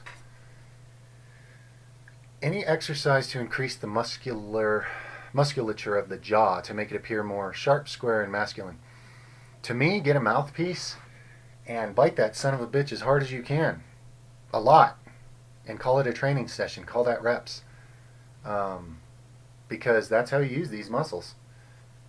Like anything else, contract them hard. Do a workout. The reason I say get a mouthpiece is obviously it provides cushioning for your teeth so you don't end up breaking your teeth as you get stronger with your jaw or something. Plus, you shouldn't be grinding your teeth anyway. And when you have a good mouthpiece, you can grind too. Flex and then grind your jaw all around in that mouthpiece to pull all directions with these muscles. It'll beef them up. It will. And then as far as appearance-wise, of course, being lean enough your jaw sticks out helps. But yeah, you can build all these muscles along here doing what I described. Bite into a mouthpiece hard and then twist from side to side, pulling with the muscles, like you're trying to tear the mouthpiece in all directions. That's how you really work those jaw muscles, okay? That's my advice or my experience with it. Much love. Next question. Since you have an athletic background, as well as current ground, I'm assuming you have had your fair share of injuries. Oh yeah. So is it possible to straighten a slightly crooked nose years after it's been fractured? Well, it's possible. I can only think of two things though. One, have somebody punch it the other way, or if you're a little more well off than that, maybe you could go to a plastic surgeon or someone who does reconstruction and just say, look, dude, I need you to, pop this cartilage loose and line it up for me. Those are the only two options I'm thinking of. I mean, a person could try to do this purely by biokinesis, shifting your nose over time, and that's a third option. If you're open to it and believe in it, then you can actually do something like that. But if that doesn't sound realistic, then I would advise one of the first two options. Probably option number 2 is the most reasonable for most people. If you have any kind of insurance that will cover something like that. And if you don't, you might want to travel to a third world country where you can pay some doctor, a pack of menthol cools to straighten your nose for you. That's option number 4. I don't know if any of those are very helpful. I've had my nose broke many times, and I always made sure that I would try to get it in a neutral, straight place before I'd let it start healing. It's straight, but I have more bones sticking out on one side than the other because it's been broken more on one side than the other, but whatever. So those are my thoughts. That's what comes to mind as far as if I was just trying to figure out my options on going to get my nose straight after letting it heal crooked. Okay? I broke my nose when I was a kid, and now when I smile or laugh, you can see cartilage in your right nostril. I've seen that on somebody before, yeah. I wouldn't worry about that, but as far as having it straight, I understand. I want to have a straight nose. That's why I straighten it every time it's been broken. But that's all I know off the top of my head that comes to mind is things that I would look into, okay? Much love. Now option number 5 that comes to mind, there might be somebody out there. I have a feeling there's some group out there that does things like this where the reason I think this option is unrealistic is because you'd have to put athletic tape or something that's pulling your nose the direction you want and tie it to your head and leave it for 3 weeks, okay? So unless you're isolated by yourself on an island, that's probably not the most realistic thing to try. Those are just all the things that come to mind, though, in this mind. Okay, much love. Next question. Have you done any neck exercises? If so, do you still do them? Any good recommendations to have a thick neck? Okay, well, I have in the past done once in a while in a gym. I've done all the neck machines, and I've put on that neck harness thing and lifted plates. I've done those before. But I've done more neck training that's just grappling. Bridges and fighting with my neck and pushing people. That's my neck training. I consider it the best form of neck training. Another thing though that I'll throw in here, the other day when I did that 100,000 pound set of 1,000-pound rack pulls for 103 reps, 103, go count the reps. No. Right now the whole back side of my neck and the sides are really sore. So I don't know if this applies to everybody, but when I deadlift or rack pull something heavy, I flex with my neck, and I literally flex my jaw like this, and I use these cables in my jaw to pull upwards on my own collarbones to actually help me lift that weight. So for me, my neck is involved with heavy pulls. I realize that may be a little bit unusual. That's maybe some people don't engage their neck at all when they're deadlifting and rack pulling, but I do big time. And it gets sore as hell. All these muscles they're almost as sore as my traps, which are the most sore they've ever been. Big surprise there, huh? 100,000 pounds in non-stop lifting. So, yeah, those are my little keys I wanted to share on neck. That's what I know about it. Neck is I would say it's a genetic strong point on me. My neck's generally pretty big somewhat, and I've never had to focus on it much. And I've noticed that any neck training I get, it responds. I can see that it's bigger in almost no time. It doesn't take much for me to keep my neck pretty big and strong. So take that into consideration. My neck genetics are a little bit unique to me probably, but just keep those things in mind that I shared with you, and see how that applies to your scenario. Much love. Next question. Do you have any tips on removing pigmentation on the skin, like brown dots that appear in your skin out of nowhere? Like, for example, okay, where have I have a few ideas for you. One of them I'm a little unclear on how to remember the exact details. Now, you know when something appears on your skin out of nowhere, there's something toxic that you've consumed in your body that didn't digest right, and it floated to the surface of your skin and then became mutated there. That's what it is. And I should know because I have lots of freckles, and I used to have lots of moles before I burned them all off of myself. So, one thing I've heard of for removing freckles and moles you might want to look into, because the same principle may apply here. Now, maybe you got liver spots, and then you need deep liver cleansing, so that's another thing to look into. Either liver spots, or if this is just skin blemishes by freckles and moles, people have used really, really high-dose protocols of pancreatic enzymes to remove moles and freckles from their body. So you can Google that and look up those two ideas, liver spots, as well as using high-dose pancreatic enzymes to remove freckles and moles. And I'm sure somewhere in the threads of information you're going to run into, you're going to find something relevant to whatever you're dealing with, okay? Much love and appreciation. Next question says, is there a genetic limit to short natty lifters? If so, what is the goal weight of a 5'6" male with decent training experience and mind-muscle connection? Well, my friend, I don't put genetic limits on anything. I even have videos on that. You can go check out my discussion videos and look up the one called Genetics versus Willpower. That's a really cool video. A lot of people love it. It means a lot to them. And I think you'll like what you feel and hear in there. And you'll be able to relate to it, and it'll unlock something inside of you that'll give you a better perspective on this. Because I don't believe in genetic limits, no. Furthermore, short just means better leverages. Especially on things like bench press and squats.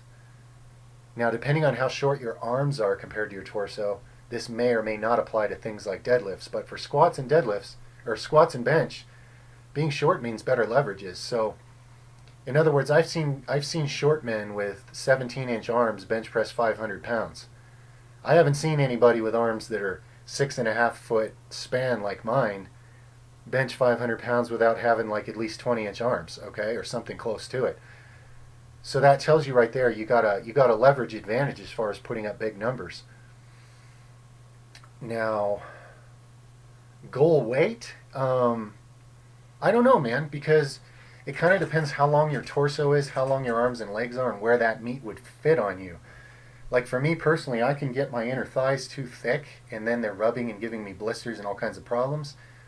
So, to me, that's not acceptable. So there are certain limitations on how thick a person wants to get based on your lifestyle. Like I do a lot of other athletic type things that involve running and this and that, some of it, and I can't have my inner thighs rubbing. It screws me up, and then I'm walking bow-legged with blisters on my junk for a week, and I can't function that way. So for me, there is such a thing as too thick. And for you, there could be too, based on what else you're doing in life. However, if you're going like pure strongman, I wouldn't put any limits on it, because when it comes to lifting heavy things, actually, the thicker you are, the better. If you have a short body and you're as round as a barrel, and you only have a 2-inch range of motion on your bench press, because before you bounce the bar off you, holy shit, man! Think about how much you're gonna be able to press. If you're so thick that when you do a squat, your thighs are pushing into your whole torso, that's taking a lot of weight off the squat. Think about it.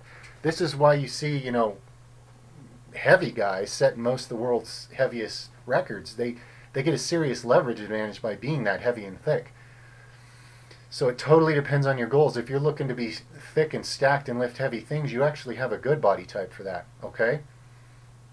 Now, if you're looking to be a kickboxer or something, being shorter is not necessarily to your advantage.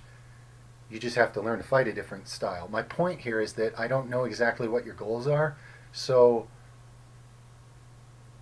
all I can tell you is no, I don't believe in limits, and I can't tell you your goal weight because I don't even know what your goals are. I don't know if you're a bodybuilder or a power lifter or a strongman or just some guy who's just kind of curious what I think. but I wouldn't want to put any limitations in your mind, so I would leave it open, okay? Always be open to better results, and don't put ceilings on it, because usually whenever people put ceilings on what they imagine doing, they usually stop short of even the ceiling that they've envisioned. So if you're going to set a ceiling for your expectations, set it so far out there that it's ridiculous, okay? That way, if you come anywhere close to it, you're going to be way ahead of everybody else. Much love. Next question. What is better for upper back, rack pull above the knee or nether row? Well, better for upper back. I suppose you're talking gains, like muscle mass gains. I would say that the above the knee rack pull is the king of upper trap exercises, okay? The upper half of your traps. Now, I could get similar development using just nether rows, but it's easier and it's more right to the point to do rack pulls above the knee. However, on the lower half of your traps and your rhomboids and that whole area, nether rows are definitely superior, because you can angle it even like this if you want to. And you can use incredible weight, incredible reps, and incredible stretch overload. Everything you need to dig deep into that whole midsection of the back, which I just felt disappointed in my training. I just felt like we have things for hitting the upper back really well. We have things for hitting the lower back really well. But I feel like the mid-back section is just not being built to the degree that it could be on people, because the exercises just don't hit it as well. Hence the nether row. So, for me, mid-back thickness, nether row wins. Upper back, top part of your back, the top half of your traps, the above the knee rack pull wins, okay? If I had to pick just one. Much love. Next question. Hey Nether, could you please tell us, who do you think is better, weighted push-ups versus bench press? Well, I have a video on that, my friend, that literally says weighted push-ups are superior to bench press. And that's not even that old of a video. It's probably been within the last 10 that I posted. So, yeah, there's my answer. Now, my reasoning on that is because you can build at least as much muscle using weighted push-ups. Granted, it might be easier to find a bench press setup for most people than it is to find a way to do really heavy weighted push-ups. But if you do rig yourself up a way to do the heavy weighted push-ups, I consider it superior. You're moving your body through space, which generally gets better results than moving a weight in relationship to your body, all other things being equal. Athletically, it's better because your proprioceptors inside your body understand movement. And when you train your body by moving it instead of just moving away while your body sits still, your athletic mind-muscle connection, nervous system coordination, agility, those things are better. So I would say that they're about equal as far as the mass that you can build, and the weighted push-up is simply better from an athletic functional standpoint. It has the edge. So to me it wins. And I don't care how many bros worship the bench press and squat. Those are nice, those are good exercises. They're not the best the way people teach it. So, yep, that's my thoughts on that. Go watch that video. Much love. Next question. Who would win in a fight, you or Eric Bugenhagen? Look, man, you're trying to cause a fight by me even answering that question, and I would like to leave the potential future for collabs or co-creations with other YouTube strongmen who I like. Eric's one of the ones I like, so I would like to leave the door potentially open on that, just in case the dude ever wants to, I don't know, co-create something with me. So talking about beating up other YouTube strongmen is not somewhere I think there's any good purpose in going, okay? Now, if it was somebody I didn't ever care to collab with, then, that's a different question, because it's like, fine, I'm not losing anything there, but I'm not going to talk shit or create, I'm just not going to be disrespectful to people who I like out there in the YouTube community, who I would like to have an open door, hopefully, in the future, just in case, there's potential collabs down the line someday. So, funny question, but no, we're not doing that. What are your thoughts on chi energy? Is it real? Well, sure, it's real. Chi's just a word for something that is real, that somebody identified. Now, as far as the Asian terms chi and jin and this and that, and they have these different names for different energies, and I get confused sometimes which one's supposed to be which.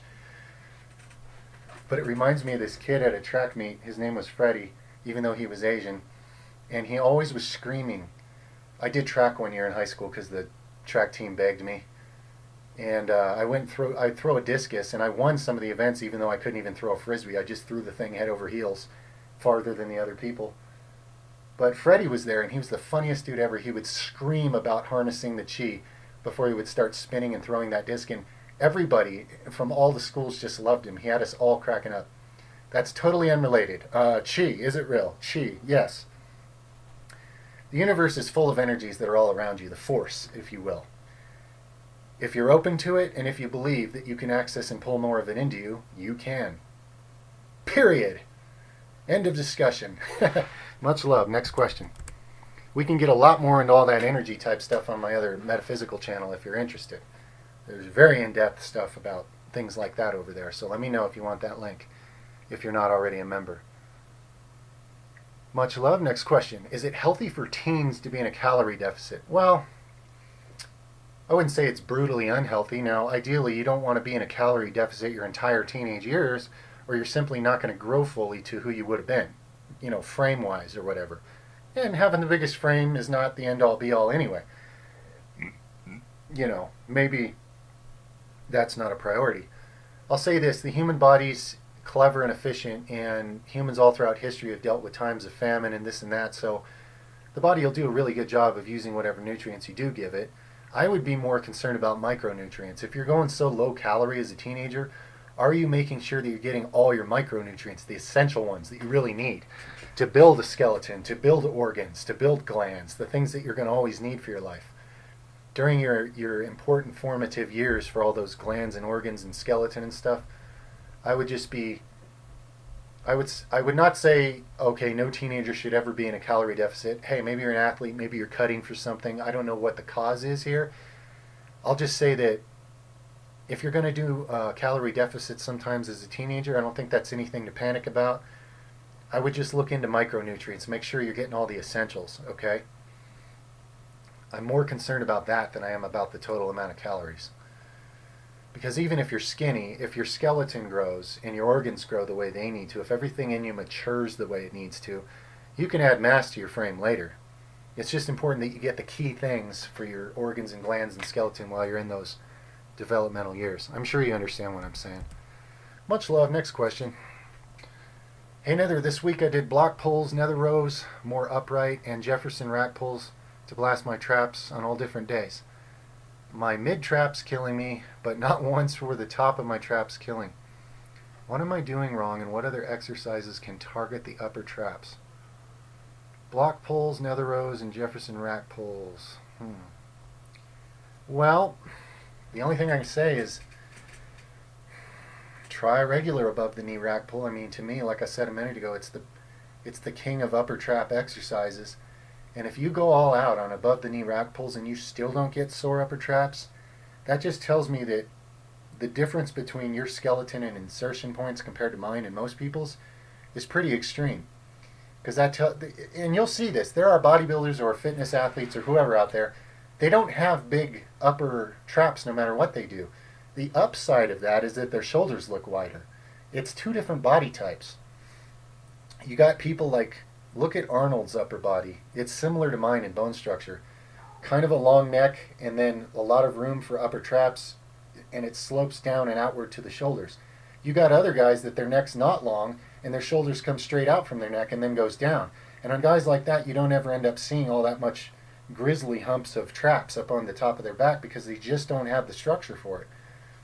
It's kind of like if you genetically have sprinters' calves, that's great for every other athletic endeavor except for bodybuilding, because it's the hardest thing in the world for you ever to build impressive calves that look big enough to go with the rest of your body.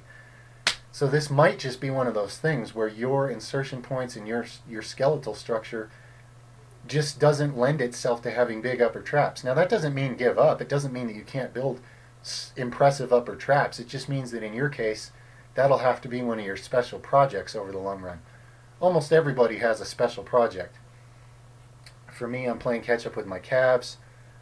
I give extra emphasis to my triceps because I never had as easy a time developing them as biceps.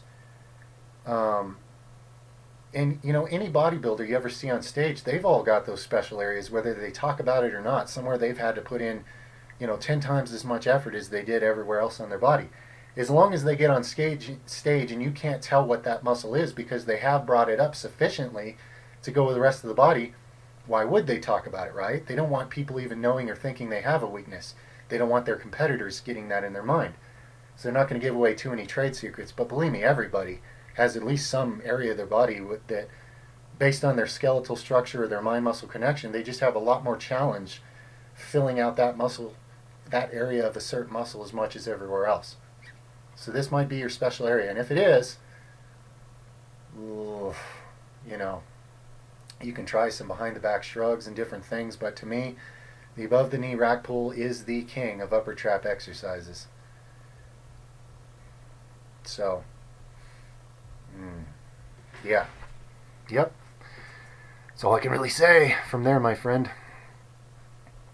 Much love. Next question. I was watching your supplement video on System Blower's channel, but the thing is I can't afford all the supplements. So which ones could I start with? I think I answered this. Yes, I did. This is on a different Q&A. Let me scroll more for questions I haven't answered. Okay, how should the calves be trained in order to increase sprinting speed and time? I have fast twitch muscle fibers and high calf insertions like a sprinter. What exercise frequency, what intensity, and what volume would be optimal? You know, I don't know for sure because I've never been all that into calf training. I only really got into it once I started a channel and realized, holy shit, I can't be the guy with the chicken calves for the rest of my life. I need to look like sort of a complete guy. So my calves are making gains, and actually, on my channel, the one calf exercise that I did demonstrate, if you go to my, I think it's on the playlist called Nether Exercises and Demo Videos, there's a calf training video on there, and what it involves is the bouncing effect. And Sam Ernil is big on this too because he's found his grow better this way. And so you can watch one of his videos on calf training, you can watch my video on calf training. If you watch mine, you're going to look at my little calves and go, well, damn, he doesn't know anything about calf training. But keep in mind, I was just getting started when I made that video. And I do have calves now. They pop, they have two heads, they're actually there, they are growing. So it is working. It gets them very sore, it makes them grow better than conventional calf lifting. And what's most relevant here to you is that sprinters with long tendons and short calf muscles, one of the reasons you're faster than somebody with a shorter tendon is the elasticity in that tendon giving you a little bit of a rubber band effect on each step as you're going forward. So using this bouncing technique for the calf training is perfect for a sprinter because that's what you're doing. It's fast twitch, explosive, and it's using the stretch rebound effect of that tendon every time. So to me, that's a much closer form of calf training for a sprinter because all the other forms of calf training are very bodybuilding oriented, which is very counterproductive for sprinting. The bigger and heavier and fatter and meatier your calves get, the slower you get anyway. However, in your case, you definitely have the kind of calves that are designed for sprinting, so don't be afraid to build them up. They're not down your leg, they're not going to get very big and heavy, and the weight's not going to be down near your ankle where it really slows you down. So that's what I'd recommend. Look at Sam Ernil's channel, look at my calf training video, and start experimenting with that form of rapid fire bouncing calf contraction training, okay? Instead of the slow motion shit that's just going to make you slow. Much love and appreciation. Next question. Hey Nether, I recently encountered some serious sciatica-like pain as a result of weak back, bad form while squatting or deadlifting. I've yet to go to the doctor yet, but there's no way I can continue doing these exercises for a good while at least. Is there anything you can recommend as far as building leg and lower back muscles with minimal stress on that joint? Sure. I just started my first bulk and was going to be doing Alpha Destiny's Novice program, but that's no longer a safe option. Okay. Any help is greatly appreciated. Cheers. Okay, man. Let me think here for a second. Leg and lower back. I'm iffy about the lower back because I'm for some reason, I'm afraid that anything I have you do there is probably going to make that sciatica issue hurt. Let's start with legs. How about, do you have access to a leg press, and does it hurt when you do it? Some people will find they're perfectly fine, and if so, I might even recommend one-legged leg presses, low volume, going for weight, building your strength with a one-legged leg press, if it doesn't cause this to flare up. If it does,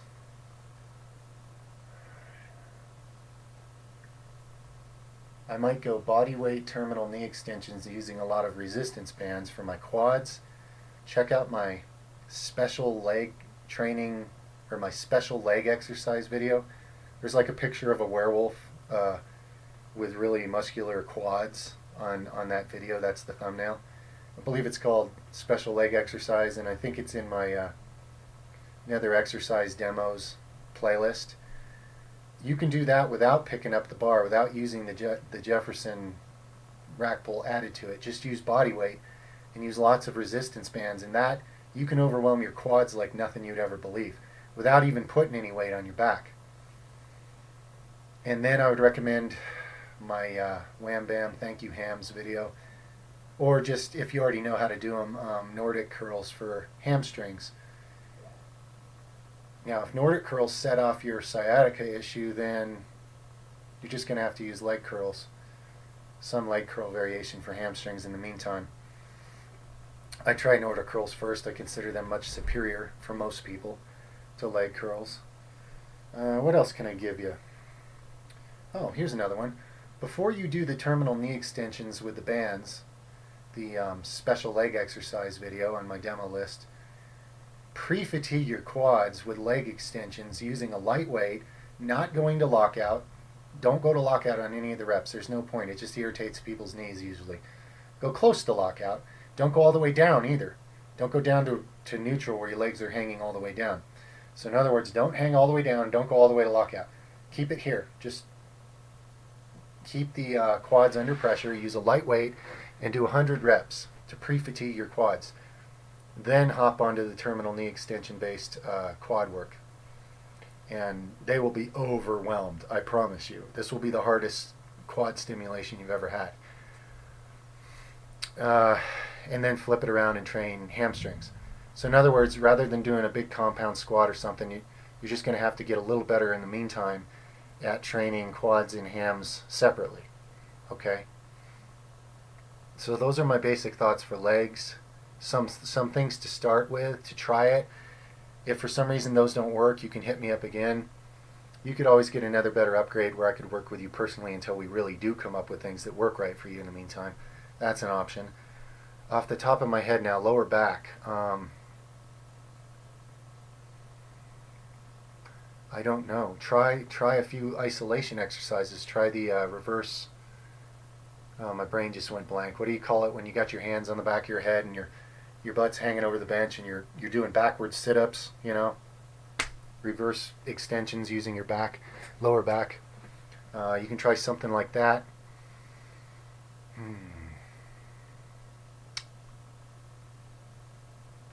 Yeah, that's all I can think of. Try isolating. Try isolating each of those muscles for now.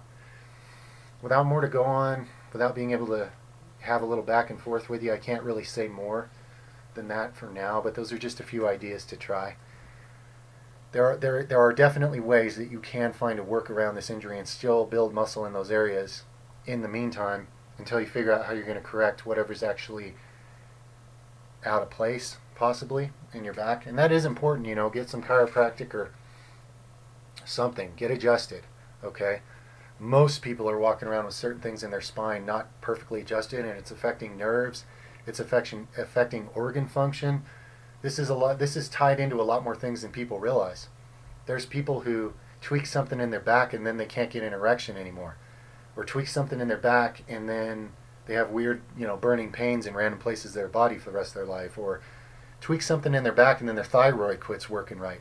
The main nerve bundle for your whole body that coordinates everything runs through your spine. So when anything gets out of place, it can affect something anywhere else in your body. So I'm just encouraging you to make sure you are proactive about getting yourself adjusted and getting something put back in place so it's not pinching a nerve on you. Much love. Next question. How to deal with weak people criticizing you doing unconventional lifts? Well, the real mastery here is when you're so in love with what you're doing yourself that you just laugh at them inside for how chicken shit they are. That instead of doing anything productive with their time, they're trying to bring you back into the sheep pen because they're watching you leave the sheep pen and go do something out there in the wild beyond the confines of the sheep pen. And they're going to sit there at the fence and go, get back in the pen with us. Get back in the pen. What are you doing? Instead of doing anything productive with their time, that's what they're doing. So you should fall so in love with what you're doing that you're just laughing inside, and it makes you lift even better. When you look over at these chicken shit people who don't have the courage or the notion or the intelligence or the creativity or anything, you know what those people are thinking about when they're doing their basic exercises, their basic squat, their basic deadlift, and their basic bench press? You know what they're doing? Are they connecting mind muscle? No, they're not. They're connecting to the social situation and how insecure they feel in it. They're wondering what they look like to their peers while they're doing those exercises. They're wasting time. They're not building a good mind muscle connection. They're not being creative. They're not having a real passion for the weights. They're being sheep. And if you will fall in love with your creativity in your own direction and not be afraid to not be a sheep, to be a whole different animal, eventually they'll quit baaing at you because they'll realize it's a fucking lion or something. It's not a sheep. There's no point in us going, get back in the pen with us. He doesn't belong in this pen with us. Feel free to leave him behind is what I'm saying. And the real mastery here and the real joy of this is when you are in love with what you're doing. It's what you think about it that matters. Then it doesn't matter what the fuck somebody else thinks. Who cares? They're not the ones doing it. They're not even engaged. They're spectators in life. They're spectators of you because they don't have the whatever it is you have to actually be doing something, to be cutting a new trail for themselves. So leave them in the sheep pen and don't worry about it, man. Like you say, it's weak. It's a weak thing they're doing. So the way to deal with it is to learn to have so much respect and reverence for yourself and love for what you're doing that it's laughable to you what all the small-minded people around you think, okay? Much love. Next question. Do you think it's possible as a novice, 2 to 4 years of training, to build muscle in a calorie deficit? Sure. It's possible for anybody to build calorie in a muscle deficit. Now, are you going to build overall mass? Probably not. Probably not.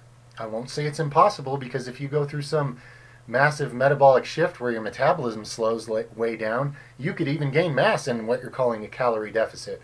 Of course, at that point, it wouldn't technically be a deficit because your metabolism's moving at a different speed. But anyway, if you're talking about can you target certain muscles or areas of your body and get some gains there even in a deficit as a novice, yes, you absolutely can. Tear those muscles up, they will respond. Much love. Next question.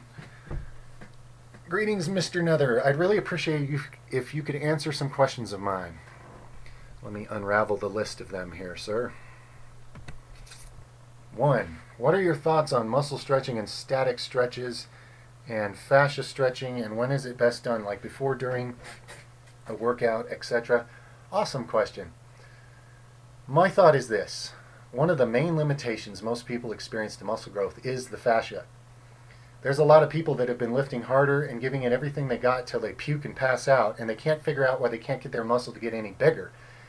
The fascia's too tight, and if the fascia's too tight, it will not allow that muscle to get bigger. So, to me, the very best time to stretch is when you have the biggest pump and the warmest blood in there possible, because you will be able to use that swollen muscle to stretch that fascia farther, and it's warmed up, so it's going to stretch farther. So it's going to make more room. It's more productive to stretch that way.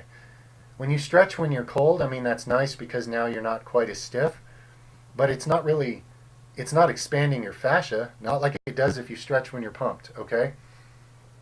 That guy Manfred Hoberl, who won the World's Strongest Men competition a couple times, and he won it making the other guys look like a joke. Like he was like sprinting with boulders in his hands and throwing things around that looked like, he made shit look like it was fake weights. And he had the biggest arms I've ever seen, and no doubt he had probably injected his arms with everything on this planet. But even in a world of guys with the biggest muscles around, his were exceptional beyond belief. And he said that he thought the one main factor that made him different from others was that he always did intense stretching on his muscles when they were pumped. Always. He believed that was the factor that gave him so much bigger gains over time than those other guys that were doing all the same drugs, right? So think about that. That's my 2 cents on stretching. It improves your flexibility and your range of motion also, okay? So to me, do it when you're pumped. You just get more out of it that way. Do you think next question. Do you think massages will give better strength gains? Well, in the long run, yes. Because when you get massages on tore up muscles, the recovery tends to be better and more complete. So over time, you're going to get a little bit better gains, and that's going to add up to a little bit better strength gains. So yeah, in that sense, I do. Question number 3, or next question. What do you think of dry cupping and wet cupping? Don't even know what they are, my friend. Somebody link something here, or say something, or educate me a little bit, or share some info with each other, because I'm out of the loop on that one. Next question. What is the best way to know if I have intestinal worms? And if I do, will coffee enema up the anus thing work to get rid of them? Well, yeah, it usually does, and that's one way to know. There's a lot of people, when they start doing coffee enemas, they start finding all kinds of worms, and they have their eyes open to a whole new layer of reality. Other things that'll get them out: diatomaceous earth, wormwood is a powerful herb for that. Be careful, you can overdose on it and go crazy. There's many things for getting worms out. There's so many good parasite cleanses and people doing that these days. I mean, if you go do some research and follow some people's progress reports, you'll get a really good idea of the kind of things you can do and what it entails and what you might go through and what that's like. And it's an awesome thing to do. I mean, they're nothing to be afraid of. They've been there without you knowing this whole time anyway, right? So if you get rid of them, you just have that much more of your own energy for yourself. Furthermore, these parasitic worms release things into the bloodstream that cause humans to crave what you would call junk food, like sugar and candy and shit like that, because that makes the environment more conducive to them growing even more inside of you, because it makes you weaker and it feeds them.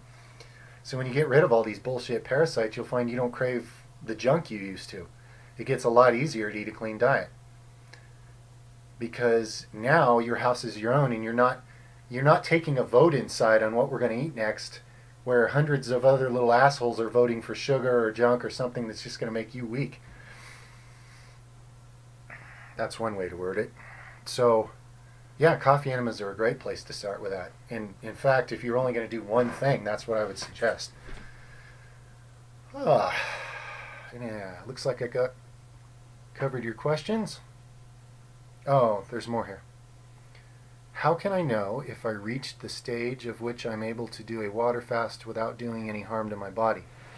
I know they were a lot. Thank you for your help. I appreciate it. Much love. May the force be with you, good sir. You as well, my friend. Here's what I would do. If I wanted to do a water fast, I would first do a mineral upgrade cycle, where I would find the most bioavailable sources of minerals for humans, and for maybe a month I would just infuse my body with those every day, so that when I began the water fast, I know I'm starting from a place where I have a good mineral reserve within me. Then you'll be safe. You'll be fine on the water fast. The thing is that certain people have such mineral deficiencies right now, magnesium for example, that there are people that are on the verge, and if I put them on a water fast, it might hurt them. Most people would be fine. We're really talking about those that are really on the edge here. They're at the most fragile, flying close to the flames as far as their health is concerned, okay? Most people would be fine on a water fast. I just don't recommend it randomly, because that's just not responsible for me to do. But you'll probably be fine. And the way to be safe is to make sure you upgrade your minerals before you begin the fast. And another consideration, if you don't have a rule against it, is they make these neat little mineral drops that you can add to water that are really good electrolytes in natural forms for people with, say, treated distilled water that has no minerals left in it, so you can add minerals back in. And if you're not against it, because it's still just a water fast, you could put a little bit of those minerals in your water all throughout your water fast and keep your electrolytes up. That's the way I would do it if I was going to do a water fast. I want my mineral levels high, because That makes the electrical conductivity and all the chemical chain reactions and enzyme co-reactions and all those things in my body happen faster and better. And I want that while I'm doing this fast because I want more cleaning and cleansing and repairing and healing and upgrading to get done during that time. So that would be my strategy. Somebody here who knows what I'm talking about, maybe you take certain water drops that contain all 100 and something like trace minerals in a good absorbable form that you add to your water. Feel free to link that here if you will for our friend. If not, hopefully I'll remember to. Okay, cool. Next question. I've been thinking of swimming as a form of cardio as well as recovery and going in the sauna afterwards, but my question is whether a drink consisting of water, honey, Himalayan sea salt is good for restoring electrolytes. Also your thoughts on swimming generally. Okay, so this drink, water, honey, Himalayan sea salt. Assuming you're somebody who doesn't have any issues with metabolizing carbs quickly, and you're using like a raw honey that has live enzymes in it, yeah, I think that's great for recovery. That sounds like a really good like sports drink, basically. That's like a much better version of what Gatorade wishes it was, okay? So that's pretty cool. Unless you're someone who has candida issues and shouldn't be eating any sugar, or you have a metabolism that's a little on the slower side like mine, in which case I don't recommend honey to people like that, okay? So those are my basic thoughts. Now you've been talking about swimming. Now swimming in and of itself is great for health and body and circulation and lymph movement and all that. My one problem with swimming is that all these public pools have chlorine in them.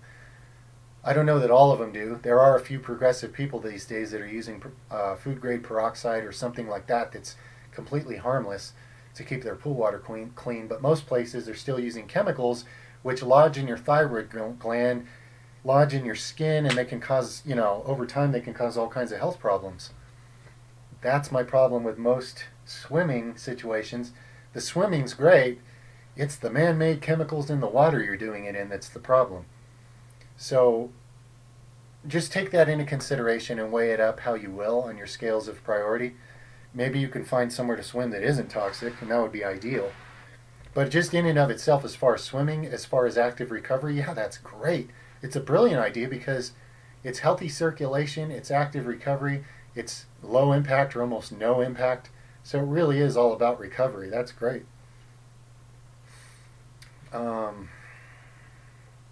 So yeah, I guess that's all I can say on that for now. Next question, much love. I'm going to have a cast on for about a month on my hand. What do you think about doing one arm rack pulls for now, then switching to the other one when the cast is off? It's a creative idea. I would not do that personally. I would be concerned that it might cause a postural imbalance that would be a little... I'm probably just being a wuss here because it probably would be easy to balance it out if you do an equal amount of training with the other side once the cast is off. So you can totally do that. I don't see anything wrong with that idea. I wouldn't do it personally. I wouldn't say it's a fear. It's more like a pet peeve about creating imbalances. I try to really keep myself pretty balanced, one side and the other, all the time if I can. But yeah, as far as a concept, hey, there's nothing wrong with that, man. If you want to try it, do it, and let me know how it goes. I might, if I was going to be in a cast and I was concerned about my trap training, you know me, I would invent something. I would probably invent some sort of harness that I could loop over my arms here, kind of like when you do a front squat, and do some kind of machine rows or something like that where I don't have to pull with my hands. I could pull with the crook of my arm. I would probably rig up something like that to tie onto my arms and just pull using my traps and take my hands out of it. But your idea is cool. And if you like that idea, hell, this is how humanity learns things, is when somebody actually tries something different, So I think it's a cool idea. If you do it, let me know how it goes. In theory, it should work. It should work fine as long as you equal out the training with the other arm and bring it up and make sure your posture and your muscle development's balanced. In theory, that should work, yeah. Very interesting. Much love. Next question.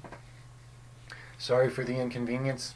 It's not an inconvenience, my friend. That's what this thread's here for. Thanks for posting your question.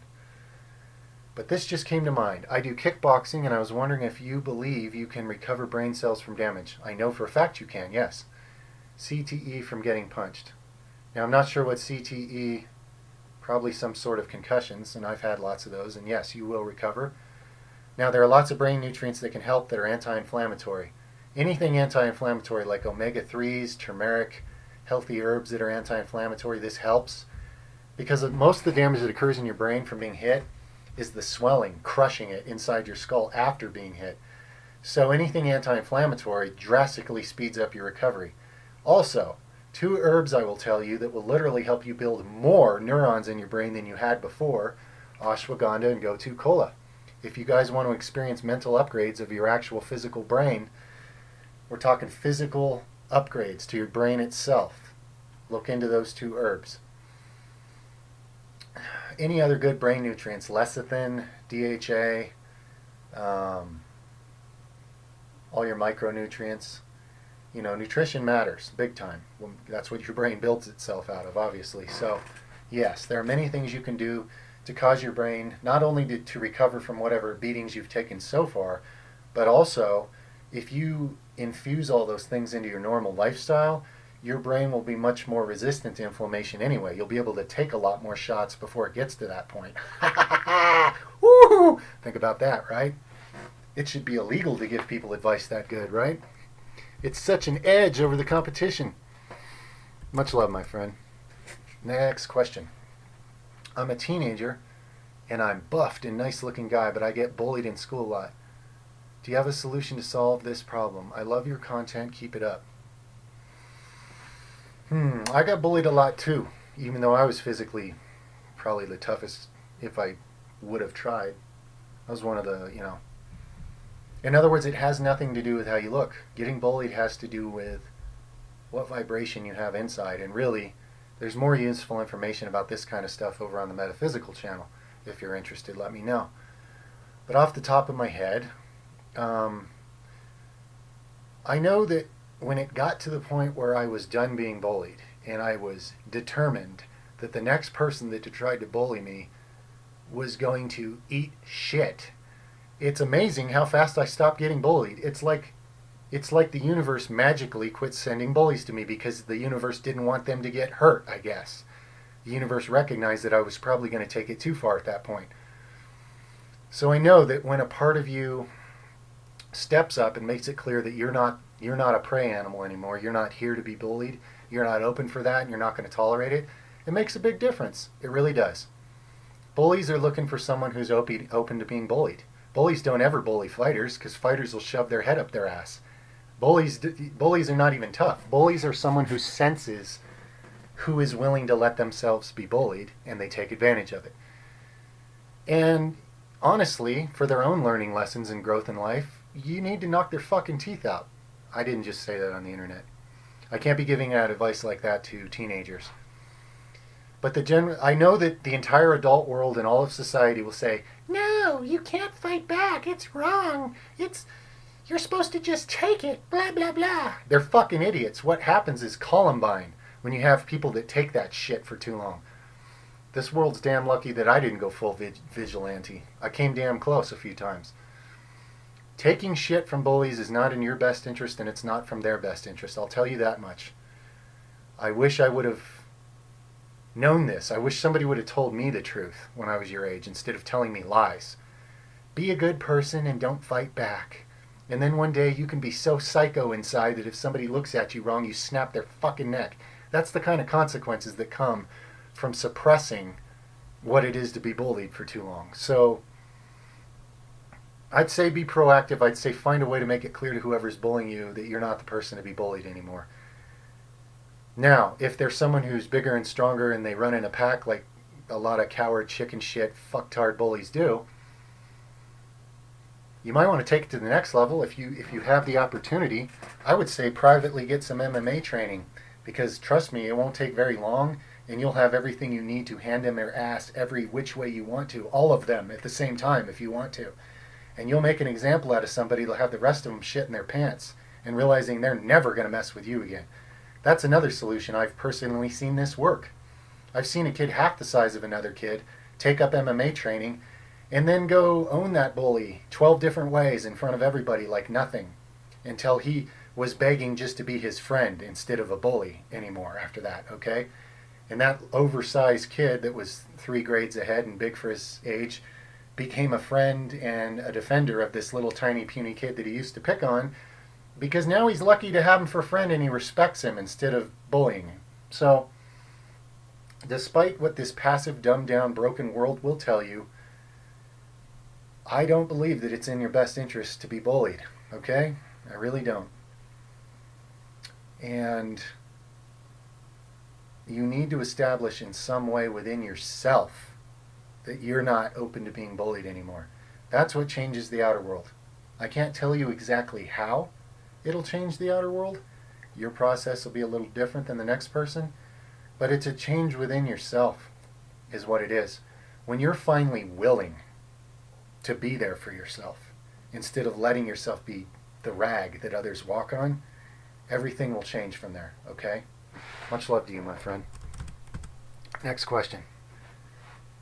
Hello, Nether. Could you tell your opinion about microwaves? Much love and respect. Yes, I quit using microwaves a long time ago. That's my opinion. I don't care. I know all the people that sell them and they're going to send all of these little studies and tell you it's fine. But you got a technology that's penetrating the object and vibrating it until it heats up from the inside. You cannot tell me that's not doing structural changes to the food and shit. Every food I ever ate out of a microwave didn't taste like food anymore. It tastes like weird plastic or something. Not to mention, if you microwave with plastic, you're actually microwaving plastic into your food, which is a great way to estrogenate the shit out of yourself. So I don't trust it at all. You can get a neat little toaster oven that's the same size as a microwave and just cook things with regular old good old-fashioned heat. And that's safe. That's what my family and I do. Awesome question. That's my answer to it. Much love.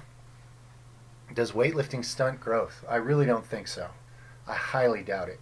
The only time I would imagine it would stunt growth is if you're really overtraining and you're in a deficit of certain nutrients.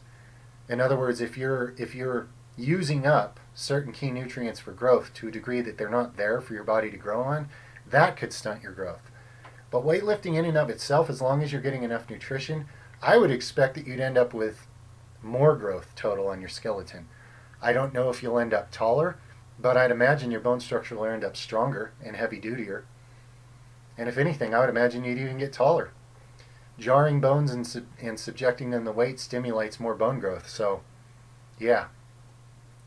I think that's an old lie that certain people that didn't want to lift weights used to talk shit to other people that do lift weights, to be honest with you.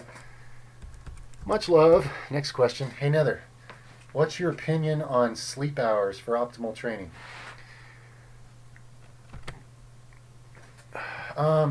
Well, it's different with each person. I've noticed that on different diets, sometimes I can get 4 hours of sleep and be awesome. On other diets, I need more like 6 or 8. So it depends on the person. It depends on your metabolism. It depends on how deep you sleep when you do sleep. It depends on your diet, your mindset, your recovery, all of those factors. And despite the fact that the world is always acting like there's some magic number of hours for everybody, the reason we're having this discussion is because there isn't. Because everybody's different. So you can only gauge that for yourself, you know. When you have a great workout sometime and you feel totally awesome, take note of how much you slept the night before. And you'll know that that's enough for you, you know. Best exercise for neck growth. Now, as far as growth, if you're just trying to have the biggest neck ever, I guess, you know, kind of like that Mike the Machine Bruce guy, the way I saw a clip of him the other day trying to max out how much weight he could hang from his head on a harness and lift with his neck.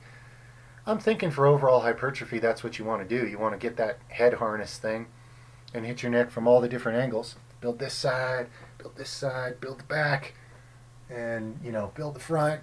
Definitely build the front. Don't forget that, or you'll end up with this posture that everybody gets from having way too tight of muscles on the back compared to the front, and then you get headaches and life gets harder. Make sure you strengthen the front too. But I think one of those harnesses and building up in weight, man, hypertrophy, becoming a fucking neck bodybuilder. That's my guess for the most neck gains. Now, you know, the reason I say bridges and wrestling is my favorite neck work is because that's real world use of it for me, and that's what I use my neck for, but not Not to say that I think that's necessarily how you make the very biggest neck. You get one of those head harness things and start building up the weights you lift and the sets you do from different angles and use progression. I'm theorizing you should be able to get quite a bit of hypertrophy, you know. I've never done straight up neck bodybuilding before, but that's what that would be. So that's the way I would approach it if that was my goal. Much love from the Netherlands. Whoa! We should trade locations, man. That's where I belong. Much love to you as well. Alright, my grandpa has diabetes. Any tips for not becoming diabetic? Yeah, I'm going to bring this up again. Get a glucose meter for yourself. Everybody, get a glucose meter for yourself. As an athlete, as a physique person, as even a human, everybody should have a glucose meter. And then you can learn what every single food does to your body. And the ones that cause your blood sugar to go high, don't eat them. And the food combinations that cause your blood sugar to go high, don't eat them. That way you'll never overwork and mess up your pancreas. Just to know what's going on in your own bloodstream is key. Then you can master your own body according to what's right for you to eat and what's not. Glucose meters are cheap, affordable, easy to use. It's one of the coolest tools I've ever had, and I highly recommend that. That's the easy way to not only figure out how to not make yourself diabetic, but also how to master your metabolism and your fitness and physique goals and all that. Okay? Metabolism. It's a big deal, and a glucose meter teaches you all about your own. Much love. Next question. Any advice for competition anxiety? Yeah. Realize that that's energy. Know that it's normal. The other guy has it too. The important thing is that the lies that any fear brings up in you, any visualization of a bad outcome, any doubts about yourself, remind yourself that those are illusions. Okay? And that it's okay to be feeling all that anxiety, all that adrenaline, all those weird feelings. The main thing is you have a conviction. I'm here to win because I can and I should. However many butterflies I feel is how many butterflies I feel, but I'm here to win. And any thought that tries to get in the way of that or make you doubt yourself, it's okay to have that thought. Just remind yourself, that's a lie. That's a lie. Any thought that gets in my way of my conviction that I'm here to win, it's a fucking lie. So it's okay to feel all the nerves. That's energy building up for good reason. You're going to use it. But the beliefs in your mind, what you allow yourself to believe and not believe, and which thoughts you put in check and which ones you don't, those are the kinds of things that are important. Your conviction. The one best word I have for any competition is conviction. Knowing you're there to win that thing, whatever it takes. And then you will. Much love. Next question.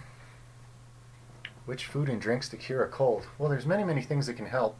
Me personally, though, I always love like onions and garlic. That just burns and chases all that junk right out of me. I cough it out. I blow it out my nose. I shit it out. You know, mucus just starts coming out of everywhere, and that's picking up the cold germs and chasing it out of your body. So, yeah, onions and garlic are my favorites. Now, there's many things. You got all kinds of immune boosting herbs out there like astragalus and what the hell was I going to say?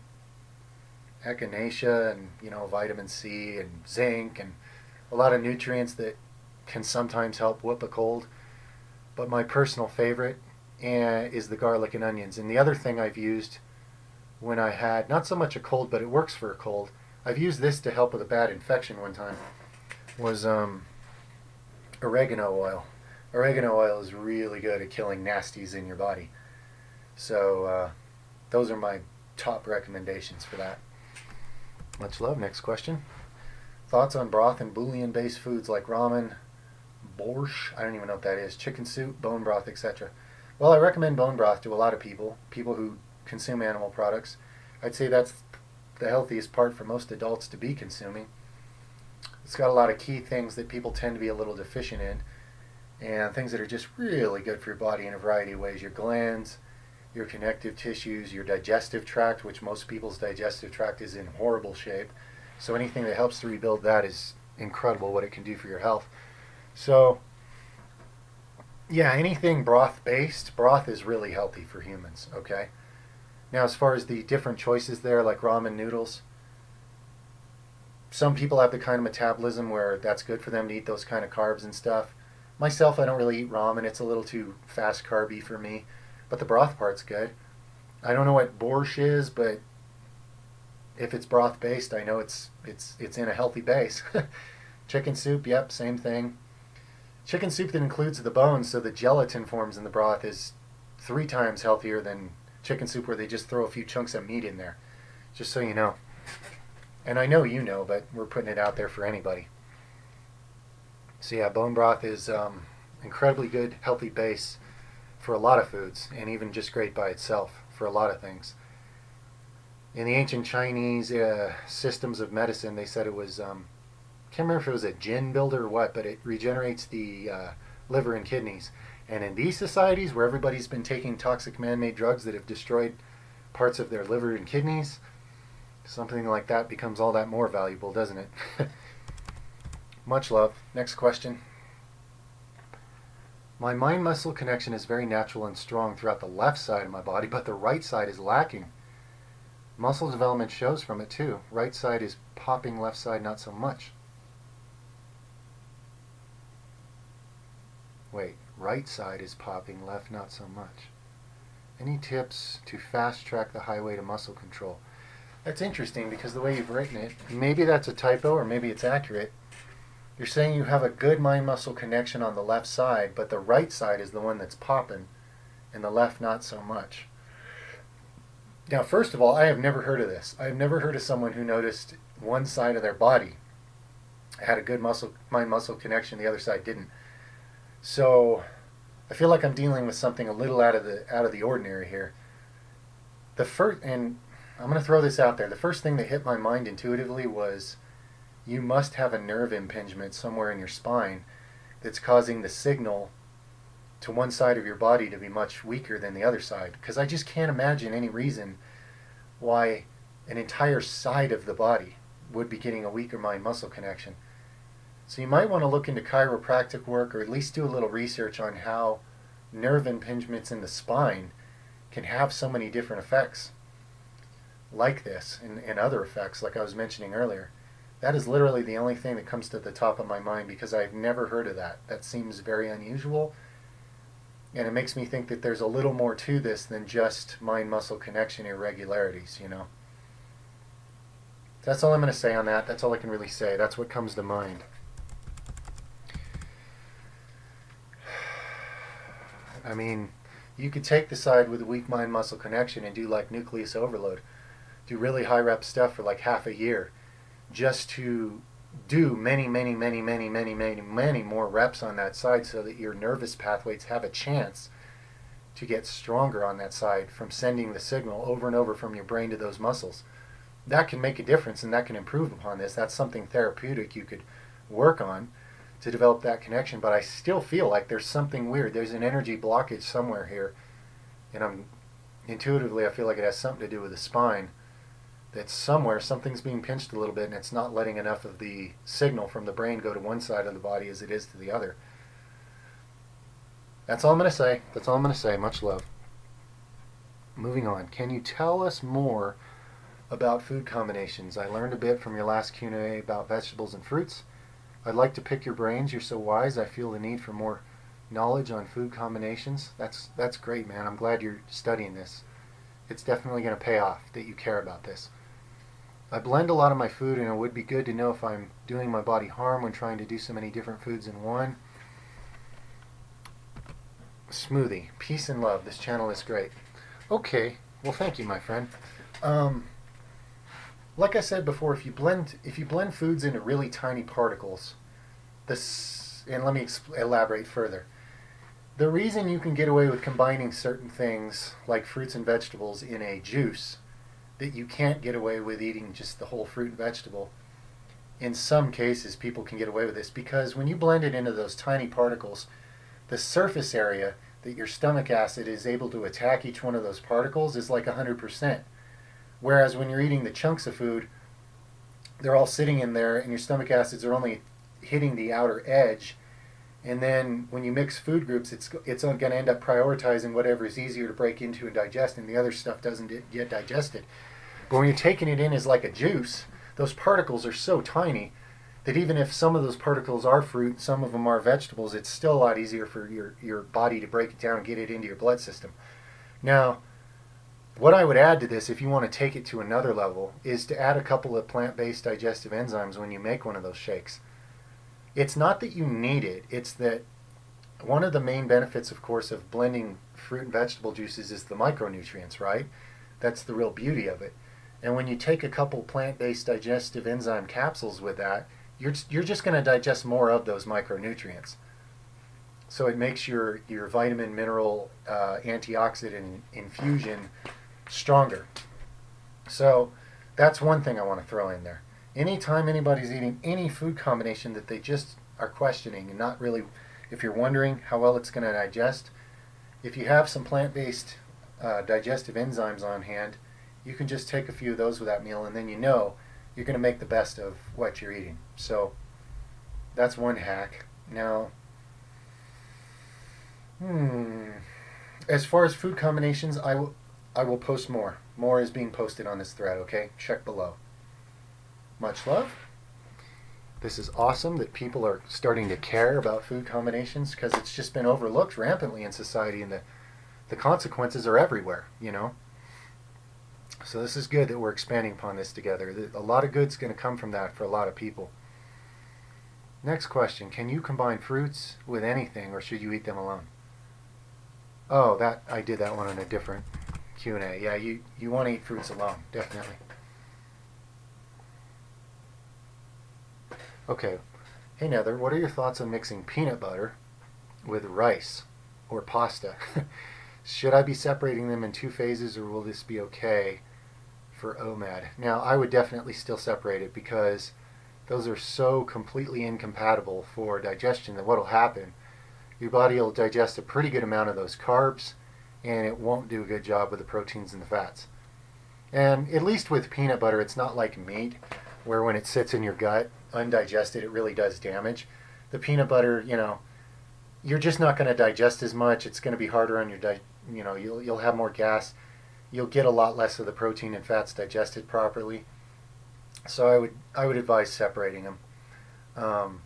You don't have to, and if you want to, if the only way that works in your life is to combine all that together, again, the hack I just mentioned, if you're going to eat a meal that you know contains food combinations that don't really belong together as far as how the human digestive system works, put a bunch of plant-based digestive enzymes with it that'll help you digest whatever you're not able to digest out of that yourself, and then you can get more of all those nutrients assimilated, okay? But ideally, you should definitely separate those starches and heavy proteins like that. Heavy fat protein foods and heavy starch foods definitely belong in different consumption time frames, okay? All right, I think that's it for today, guys. I got to get on to the rest of the day, so this has been great. Whoever's time stamping, you might want to mention that right away. You might want to post that on this thread right away, so other people don't timestamp it also. And thank you very, very much to whoever does that. You guys are awesome. It's been a nice Q&A. Over and out for now, Jedis. I'll see you next time.